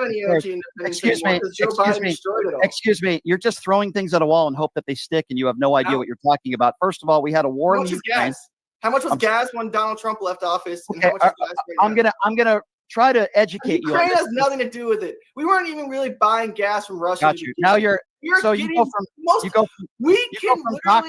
enough oil I'm going to talk for ourselves and tell the world. Charles, I'm going to buy respond. our stuff and we'd be the Charles, most energy independent Charles, country. I'm going to respond to what you just said because it's not good for our listeners when we both talk over each other. Agree, Now I'm going to talk, and then I'm going to give you the opportunity to talk. You're making the claim that it's Joe Biden's fault where our gas prices are at. Now I'm going to respond to that, and I'm going to tell you, first of all, there's something called corporate greed, and the oil companies in this country have had record profits for decades. That's number one. Number two, if you ask an actual economist that knows what they're talking about, which clearly you don't listen to these people, they would tell you that certainly coming out of a pandemic and the war in Ukraine had a lot to do with why gas prices went on the rise. Number three, 98% of the world had to deal with high gas prices and inflation. And to those countries that we compare ourselves to, we are doing much better than them. So when you blame Joe Biden for high gas prices, in turn, you don't seem to understand that the gas companies in this country have made record profits, and that the war in the Ukraine, if you speak to professionals that know what they're talking about when it comes to economics, would tell you that Joe Biden doesn't set the gas prices. Who is the war in Ukraine's fault? Isn't it Biden's fault? It's really interesting. Why does Putin only go into Ukraine when Democrats are in office? Can you answer that question? So now, so you just skipped over everything I just answer more. And we want to talk about corporate greed. Let's talk about corporate greed. You know who is the most guilty of corporate greed? Woke capital. Look at all this damage woke capital is doing. And woke capital is just as guilty for all this energy prices as Joe Biden is. And who funds Joe Biden? Oh, woke capital. So woke capital funds Joe Biden. That's another very intelligent claim that you're making. You're all right. But Wall Street's not funding Donald Trump. Wall Street hasn't funded Republicans since like 2012. Right. 2012 called. They want their talking points back. Republicans haven't been funded by. So you didn't respond to anything that I just said. Would you say that? Well, I mean, I'm not going to repeat what I just said. You just talked. You're all over the place. Would you say expanding overtime guarantees for millions of Americans is a bad thing for the country or a good thing for the country? I mean, is making people work more and more and more because wages are so crappy and inflation is so high? I made a video the other day. You're not answering my question. So many people in my generation have to work 2 jobs because Joe Biden's economy sucks. And then Joe Biden wants to track our Venmo transactions of $500 so he can tax that. Meanwhile, I didn't ask you. Donald Trump is not going to tax. I didn't ask you. And that helps my generation because my generation, like I said, so many people have had to get a second job. Hey, Charles, let's talk about that since you didn't, again, respond to what I just said. Donald Trump said he doesn't want to tax people on tips. Hey, Charles, why didn't he do that when he was president? I mean, he did a lot of other things when he was president. No, that's not what I asked you. He tried to do that, actually. Charles? No, he didn't. No, he didn't. Charles, Charles, we cannot rely on the ministers over in the House GOP and Senate Republicans to get it done. So just do it himself. We don't need Congress. Yes, Charles, you just said something that's not true. You just said Trump did try to do it. That is false. Hold on. Congress didn't budge. Okay, Charles, what bill did Donald Trump put in place to not tax tippers when he was in office? Multiple CR, continuing resolution. You know, he did not bills that they do to fund the government. All right, Charles. They tried multiple times to do that. Charles, I'm going to give you a fact check. I was in those. I promise you. They tried. I promise you. Okay, I don't care. Listen, I don't care what you promised. There's fact, and then there's fiction. I saw it with my own 2 eyes. I'm sure you did, Charles. So the fact is that Donald Trump has never mentioned that until he came to Vegas. He came to Vegas. We are, in that sort of business. With tipping is huge in Las Vegas. It's the first time he ever brought it up. He didn't bring it up when he was president. He didn't bring it up in 2021 or 2022. Now, let me ask you another question, and let's see if you could respond to it directly, because you really haven't responded to any of my questions directly.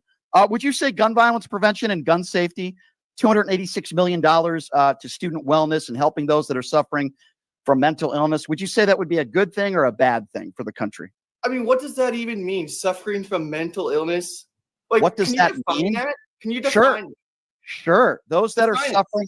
Sure. Those that are suffering from mental illness. It could be depression. I mean, it sounds nice, but like, where's all that money actually going? I'm trying to tell you, if you could just listen to me. There are a lot of people in this country that suffer from a ton of different mental illnesses. It could be depression. It could be anxiety. a number of different things. And what Joe Biden did is he implemented funds to help students, to help them with student wellness, also gun violence prevention and gun safety. Now, Republican or Democrat, I would think most Americans would say helping those that are mentally ill, especially our children, would be a good thing. Would you agree with me, or would you like to put a negative towards that? No, I mean, no, I agree with you. Helping children who are mentally ill are good, but that's not what Joe Biden's doing. Yes, it is. This is what the left is so good. No, I'll give you guys this. Y'all over on the left, you say you're not the left, but you know you're on Occupy Democrats right now. So all right, pot him down. Pot him down. Now it's my turn. So good. You guys are so good with language. My job. I tell people on the right this. Okay, I'm sorry. You guys on the left are so good with language. You guys take a subject. Everything you say is factually inaccurate. I am on a bunch of, I guess you could say, a bunch of different avenues on social media and platforms. One of the platforms that I am on is Occupy Democrats. If there was an Occupy Republicans, I would be on their platform as well, because unlike you, I have a large audience. Okay. Ooh, ouch. I don't work for Occupy Democrats. I'm on their platform and I'm very appreciative of that. Okay. So just because I'm on Occupy Democrats doesn't mean that I'm a Democrat. You are on Loomer Unleashed. The Donald Trump campaign doesn't even want anything to do with Laura Loomer, the person that you work for, who calls herself a proud Islamophobic. She is a conspiracy theorist that has made conspiracy theorist claims about the Parkland shooting. She is no better than Alex Jones. So don't you start criticizing the platforms that I'm on. You work for Laura Loomer, who is respected really by nobody with an IQ over 20 in this country. She's despicable. She's a bad person. Okay. So don't start. Oh, yeah, I'm sure she's very nice, calling herself an Islamophobic. Are you freaking kidding me? She is a disgrace. And everything you've said in this interview is absurd. You've said that Donald Trump won the 2020 election. When he did, you said, okay, well, it's not my fault. You're an idiot when you say things like that. How am I an idiot by saying it? You're an idiot because everything you say, everything you say is a conspiracy theory. Courts in all three of those states said those state legislators you don't know how many people died of COVID and you have no medical experience. You claim that Donald Trump won the 2020 election when there's no evidence of widespread voter fraud. And then when I ask you about 2016, when Trump did win a free and fair election, you claim the Democrats tried to cheat there as well. They did. You have no idea what you're talking about, Charles. You have no evidence. You're no better than Laura Loomer, and you're no better than Alex Jones. You're a conspiracy theorist who watches too much of Newsmax. Literally nothing you've said in this interview is a fact. You're continuing to run your mouth right now, and you don't know how to listen. So if you want to continue this conversation, you're not going to misquote me or misrepresent my opinions on anything. I'm not going to allow that to happen, okay? If you want to continue the conversation, I'm happy to do so. But just because I'm on a platform called Occupy Democrats doesn't mean I'm so biased on one side of the aisle like you are. You're not willing to criticize Donald Trump for literally anything. When he said I could shoot somebody on Fifth Avenue, he was talking about Charles Downs. He was talking about you because you wear the Donald Trump knee pads. That's what you do. Have you criticized Donald Trump for anything, Charles? Why would I criticize Donald Trump? He's the greatest president perfect. ever. So he's now when he said he didn't respect John McCain because he was captured. Are you okay with that statement? Yeah, John McCain is a big loser, and all John McCain's done is hurt America. So did you grow up in the Rust Belt? Where did you grow up? I'm not trying to be creepy, but where did you grow up? What does that have to do with the conversation? Because your background has a lot to do with your politics, right? So like I said, I'm not trying to be creepy. You don't have to be like, I grew up in this town, but like, where are you, like, what's your, I guess. My background has nothing to do with my political beliefs. I mean, I'll give you my background because my background has everything to do with my political. I really don't care about your background right now. We're talking about issues. I'm trying to understand your opinion on this. Let's try to focus. You can have your differences of opinions when it comes to John McCain. That's fine. That's not what I'm asking you about. I'm asking you about, in general, a person that was a POW for 5.5 years. And he said he doesn't respect him because he was captured. And you're telling me you're okay with that statement? I mean, I think that statement that Trump said was taken a little out of context. No, it wasn't. We played it on the show before. I'm not taking it out of context. I mean, John McCain is a piece of garbage. Sorry, why am I supposed to respect someone because he was captured? John McCain went to the United States Senate, and for 50 years, he sold out my people. He sold out my people from the Rust Belt. He sold out our jobs. He sold out our opportunities so he could make a buck and feed the growing daughter. You know, that's all John McCain did. Why should I respect him?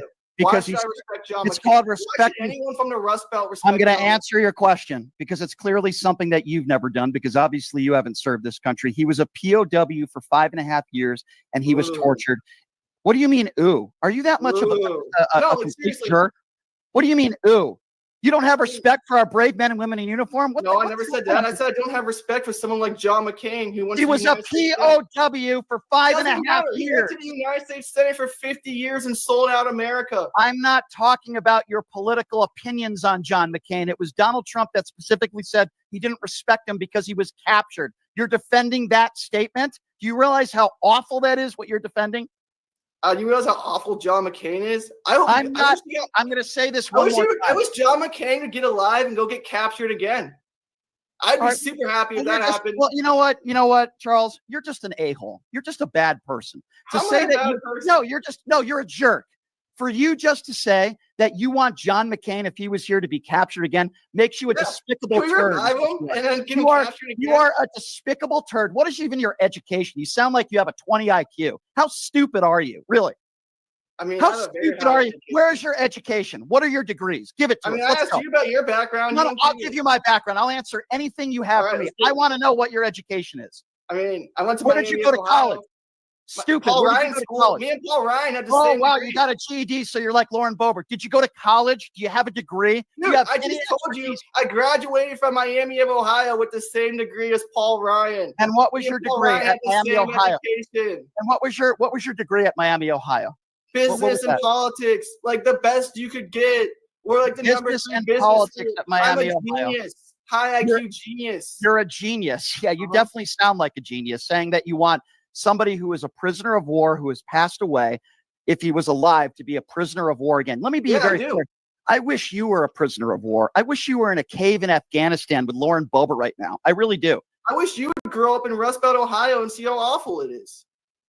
Okay, I don't know what that has to do with anything. It has a lot to do with it because John McCain was in the Senate for 50 plus years. He sold out our jobs and he destroyed the Rust Belt. So because you don't like, so let's go with that. That's why I don't like John McCain. Okay, so let's go with that. You don't like him because you don't like his politics and you don't think he was hurt very my people.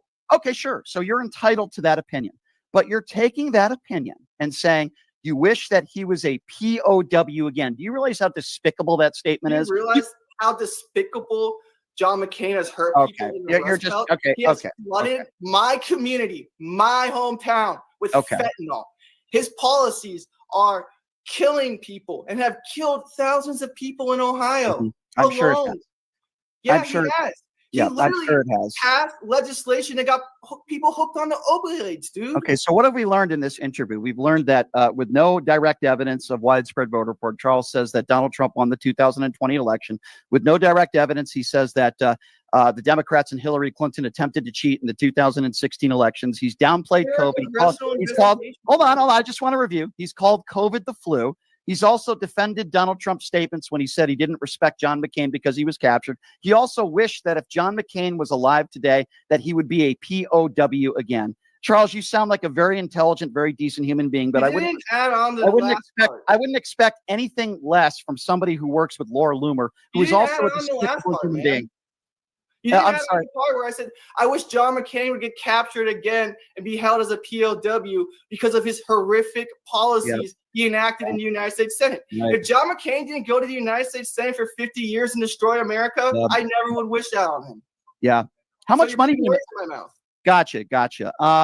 So I'm just curious here because and I forgot to add that if you don't vote for Donald Trump, you're not a Republican, which is you don't support the party nominee. You're not a part of that party. That's a very basic. No, that's what makes you see. That's what. Well, you see, here's where you're wrong, regardless of what your stupid opinions are. If you're a registered Republican and you don't vote for Donald Trump, guess what? The RNC says you can still be a registered Republican. Well, so the RNC actually, should change its rules. Okay, well, they're not, because that wouldn't be America. That would be called a dictatorship. Okay, dummy, that would be called a dictatorship. Just because you don't. Yes, you are. You're very stupid. You're a very dumb person. Okay, I don't want to go to ad hominem attacks, but it's really hard to have any conversation of any intellectual abilities when I'm talking to someone like you who literally has the brain capacity of a 2-year-old. I have the biggest brain. But keep it going. Yeah, you're very. Yeah, you sound like a very intelligent. You're so smart that you use that degree to work for Laura Loomer. So obviously, you're very intelligent. Yeah, You see no, my no. work? It's everywhere. I'm a Yeah, I genius. have. So I've shown your work to some of my friends, and I can't even say on the air what I said to them because I didn't even know what I was dealing with but now I do. So no, I would Well, say say it. Say it. If you're gonna no, I'm talk, not. say it. No, I'm not going to say it because unlike you, I have decency, and I wouldn't Oh wish no, say it. Come on. POW. Come on. Unlike you, I wouldn't Say it wish to my face. Say it to my face. Okay, I'll say Do it to your. I'll Do say it. to your face right now what I think about you. Okay. Oh, I can't wait. Let's hear it. Yeah. Let's hear it. You're obviously a very brainwashed, unintelligent person.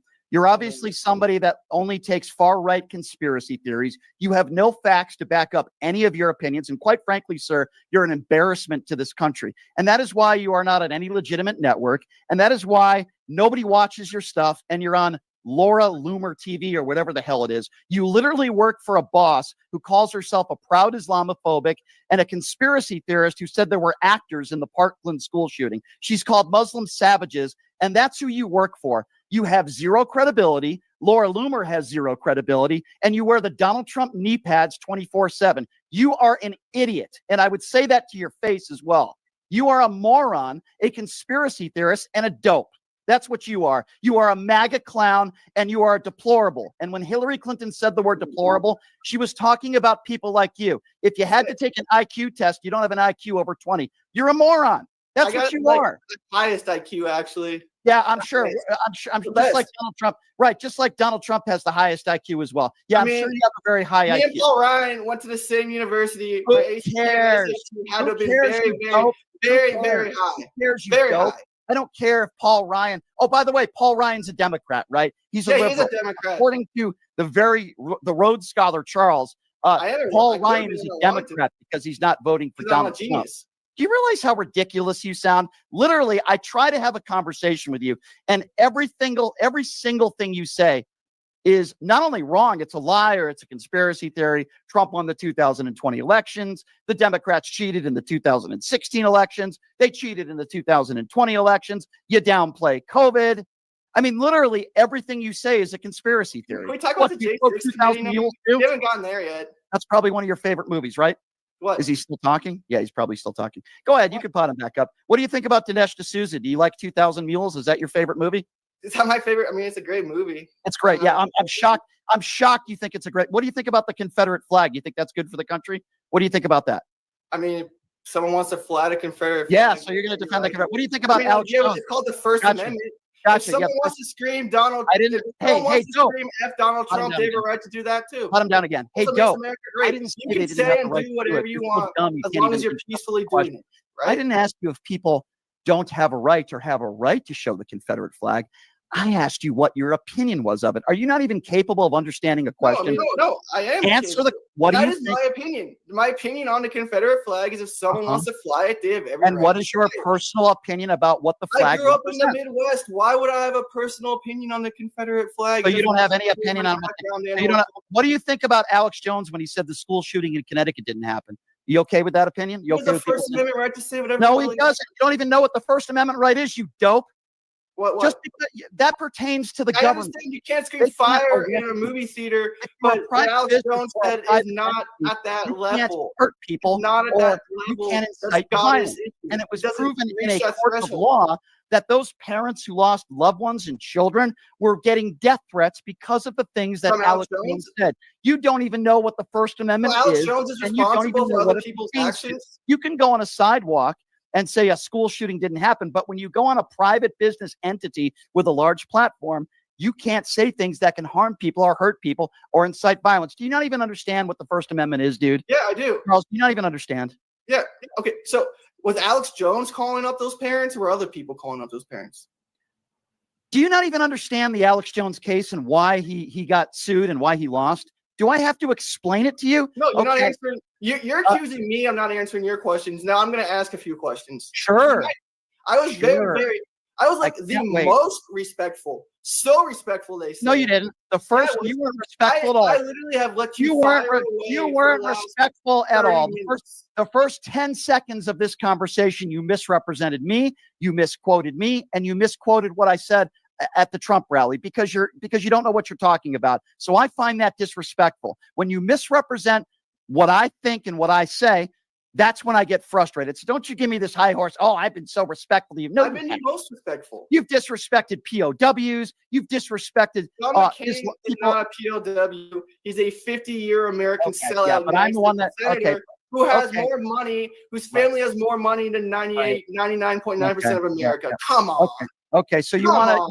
So you want to poo-poo on John McCain because he has money and you wish him to be a POW again if he was alive. But you want to say that I'm being disrespectful. Give me a break, man. The last part, why? Go ahead and ask your stupid Laura Loomer questions. Go ahead. I'll answer any question you have. Okay. Want to talk J6? Can we talk? Wait. Can we talk J6? Because that was the other thing I think we wanted. Can we talk J6? Yes. Okay. So let me. Sure. Let's talk J6, and I'll let you ask me anything you want. But since it's my show, I'm going to ask the first question. Okay. Fire away. So you have the home field advantage. Okay. Well, I don't think I need a home field advantage with you because it's somebody with an IQ that's like 8 times yours. But anyway, we'll get back to that later. When Donald, yeah, I know you're a Rhodes Scholar. No, so. Literally, No, literally. Okay, you're right. You're an extremely intelligent person. Sure, we'll give you that. Sure, you sound like a very intelligent person. So let's go back to January 6th, when Donald Trump characterized all the people, including some of those people who attacked police officers with their own batons. There's video of it. Tried to gouge their eyes out and assaulted police officers, and he characterized them, okay, as hostages and patriots. Would you say those people on January 6th that attacked police officers are hostages and patriots? May I take it back one step further? No, answer the question. How did J6 happen? Nancy Pelosi? No. The question wasn't about Nancy Pelosi. Yeah, a lot of those people have. No. Charles, I need you to answer the question directly. And my question wasn't about Nancy Pelosi or how January 6th happened. I need you to focus. Since you're such a Rhodes Scholar and you got this degree from some college I've never heard of. So let's go back to what I said. And let's see if you can answer. So let's see it. Okay. Again, I need you to focus. Some of those people that were arrested and some of those people that are still in jail were prosecuted for attacking police officers and physically assaulting police officers. My question to you, and I need you to focus, would you characterize those people that attacked police officers as hostages and patriots? Please answer the question directly. Have you seen the videos of the police officers kind of starting it first? So I don't know. I wasn't there on January 6th. See, I didn't. Okay. Pot him down again. Pot him down again. You're pushing some narrative off of stories, off of a few video clips. People attacked. Some of those people attacked police officers. There's video evidence of it. They had a chance to defend themselves in a courtroom, and they were convicted. Some of them put in plea deals because they were caught. You didn't have to be there. So now I'm going to try to ask you one more time because you're curling up like a pretzel, Charles. So I'm going to ask you one more time. Well, I'm just a little cold. You didn't have to be there to see AC. It's a little chilly. Would you characterize the people who attacked police officers that day physically as hostages and patriots? Please answer the question. I mean, I don't really think any police officers were attacked that day based on my research. Okay, pot him down again. I don't care about your stupid research. There's actual videos out there, and it was proven in a courtroom with video that police officers were attacked, and over 100 police officers had injuries and were sent to the hospital. So I don't know what stupid Laura Loomer research you're doing with the blinders on, okay? But there were serious crimes that were committed that day. And guess what? Every single one of those people had the right to defend themselves in a court of law. They had representation. Some of them copped plea deals, and some of them didn't, and some of them went to trial. And most of those people that attacked police officers are in jail. So I don't know what type of stupid Newsmax research that you did. You can't answer a direct question. If somebody, I'll even phrase it a different way so somebody like you might understand. Okay, Charles? In general terms, and I know you'll love this analogy, right? Because Laura Loomer talks about it all the time, another very credible individual. If a Black Lives Matter protest, somebody attacks a police officer, physically assaults a cop, would you call them patriots and hostages? Is there evidence they actually attacked a police officer? Just like on January 6th, there were videos. Needed. All right. Well, a lot of those January 6 videos are doctored, right? They're not real. I'm not asking you about doctored videos. You can't even answer a direct question. With J6 because Charles, why can't you answer a direct question? Do you not have the brain power? I'm asking you a very direct question. And the normal answer to somebody that has an IQ over 20 would be, it doesn't matter where it happens. If you attack a police officer, you're not a hostage and you're not a patriot. Like, are you not capable of answering a direct question? Are you not smart enough? Or are you just so mentally ill and deranged on the far right that, number one, you can't stop talking, and number two, you can't answer a direct question? As I pod you back on, because this is getting to the point in the interview where it was comical, and I think I've had you on 49 minutes too much, Charles. I really do, with all due respect. I mean, I think your ratings are so high right now. You love me on. You're going to my ratings. Okay, so first of all, a dope isn't going to help my ratings. That's number one. Yes, that's what you are. Number two, I get 15 to 30,000 people watching the show live every day. I get 50 to 100,000 people that watch the show every 24 hours. Yeah, that's like you on your show. Podcast. How many people watch you? How many people watch you, Charles? I don't have a show. Yeah, exactly. I wonder why. I thought you were a Rhodes Scholar. I thought you were a really talented Rhodes Millions Scholar. of people watch my videos on Congress a week, so that's millions. So when you chase after a politician and you ask not a chasing. student, Most when of you them talk. right, when you walk to ask Jamie Raskin a stupid question and you have your little 15-second video, you think that means you have any talent or ability at all? Because I'll give you some advice. It doesn't show that you have any talent at all. You don't ask any real questions. You ask a bunch of stupid right-wing conspiracy theorist questions, and that's why nobody has any respect for you. I mean, I have a lot of people. When I talk to Jamie Raskin, I ask him, "Hey, why did J6 committee? Did the J6 committee not delete their communications?" First of all, you can't even book an interview. You don't even know how to do that. You're in the halls of Congress all day because you don't have a real job, and you chase down these politicians in hopes that they answer you. Most of these politicians don't even answer you; they ignore you because they have no respect for you. I saw your stupid Jamie Raskin video, and by the way, that's not an interview. It's chasing somebody and yelling at them and a 15-second soundbite. You don't even know how to do an interview. I've given you the opportunity. You don't even know how to do an interview. What do you mean? This is a great interview. This is like the best interview. You're having a great time. I know you are. No, I mean, I just think you're a complete clown. You're a moron. I mean, I'm not having a good time. I just think I would like to have an interview of substance. I had the Donald Trump campaign manager on the other day. We had a good conversation. I don't agree with her. I had a conversation with a right-wing strategist. I've interviewed some of the furthest people on the far right, and we've had actual real interviews. You haven't directly answered any question that I've asked you. This has been a complete waste of my time. And I'm sorry, dude, if Laura Loomer wants to come on this show and she wants to actually answer some of my questions, which I'm sure she wouldn't either, I would ask her, why do you call yourself a proud Islamophobe? Are you a racist? Why did you say the Parkland, you had conspiracy theories about the Parkland school shooting when a bunch of kids died? Why do you call all Muslims savages? Why is it that the Donald Trump team won't hire you? They want nothing to do with you. The campaign doesn't want anything to do with you. Those are the questions. Oh, really? Then why isn't she working in the Donald Trump campaign? I don't know. Go ask her. Oh, so you don't know the answer to that. I'm Laura Loomer's press secretary now. She wanted to work within the Donald Trump campaign, and they wouldn't hire her. Why do you think that is, Charles? If she had credibility, which she doesn't. I don't know if it went down like that, man. But you don't know. Can we go back to J6? Like, let's talk about J6. That's yeah, because you definitely have all your facts there because you do your own research. Yeah, I have tons of research. The guy that doesn't have a show, the guy that has never conducted a Maybe real. I don't want a show. Have you ever thought of that? Maybe nobody wants to hire you because you're a talentless buffoon. Have you ever thought of that? Or maybe the only person that you could work for is Laura Loomer, a known Islamophobe racist. That's the only person that would put you on their platform because she's also despicable. I wouldn't say she's despicable. I'd say she's pretty popular. What is it you do every day? You just go to D.C. and you just chase down politicians with your 10-second sound bites and think you're good at what you do? I mean, that's just like 1% of it. Like, what do? You wake up in the morning, you do these stupid videos that nobody do every day. I'll tell you what I do. I'm so glad you asked that question. Oh, Charles, yeah, let's hear it. Because I'll give you an answer. You see, right. I do about 5 hours of show prep every day. I get audio sound bites. I conduct interviews. Most of the interviews that I conduct, which are people that are about 1,000 times more well-known than you, people on the right and the left, I book guests. I come up with my own content. I don't chase down people in D.C. My content's actually pretty good. And I disagree with a lot of people that I interview, but I prefer to do that. But they're actually people that have an IQ and have some intelligence. I have do the that. best IQ. Yeah, I know. You keep saying that. I know. You're a Rhodes Scholar. I understand, Charles. But what is it you do every day besides spew right-wing propaganda and conspiracy? Do you actually ever interview? Do you ever interview anybody with any bit of credibility besides a 10-second soundbite of following somebody in the halls of Congress? Like, do you actually have? Have you ever watched any interview in the hall of Congress? That's all they are. Have you ever booked any no, dude? Everybody follows everyone around in the halls. That's how it works. No, you see, Manu Raju That's how it works. Manu walks around the halls of Congress with his little microphone. And I was going to all the my time. sentence by saying that he actually asks intelligent questions, and it's why even people like Marjorie Taylor Greene will stop and Well, do. MTG's a loser. Okay? There are.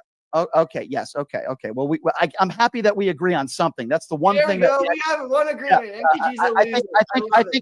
I think Laura Loomer and Marjorie Taylor Greene both have a lot in common, and I think both of their IQs don't even add up to 40. But anyway, you see, there are Laura journalists. Loomer has a very high IQ. Do you have any journalistic degrees or any communication degrees or anything in your field? Anything at all? What do you mean?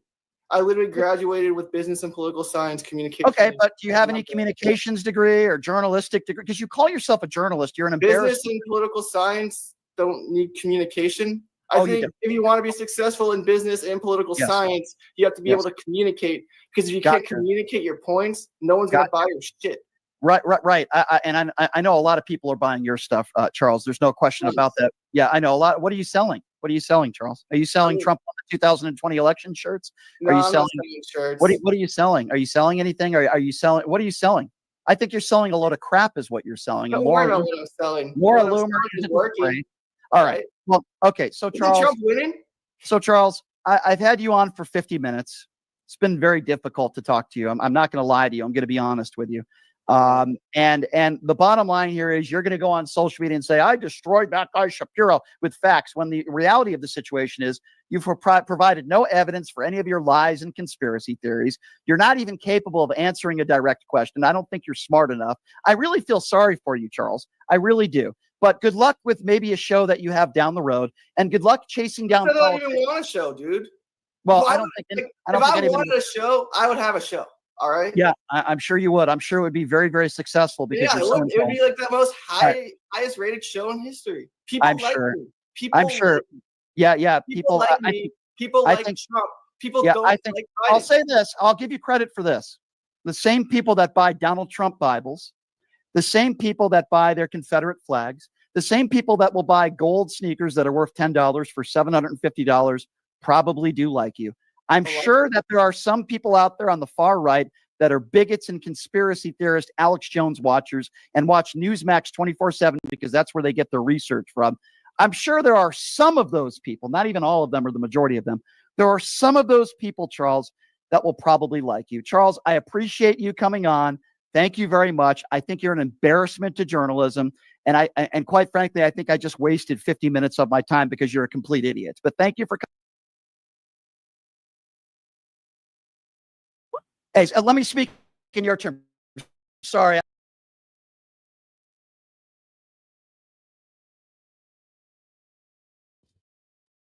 Hey, everybody, are you struggling to find a pizza place that reminds you of Brooklyn? That true blue New York style pie? Well, worry no more. Stallone's Italian Eatery Pizza is a knockout. We're located at 467 East Silverado Ranch Boulevard, just off of Greenview Road, half a mile east of South Point Casino, just minutes from the Las Vegas Strip. Come by and grab a slice of pie. Plus, check out our Brooklyn-inspired Italian cuisine. Our sandwiches are super hero, that is, because why be a sub when you can be a hero? Stallone's Italian Eatery is here to serve you phenomenal food, Vegas. Forget about it.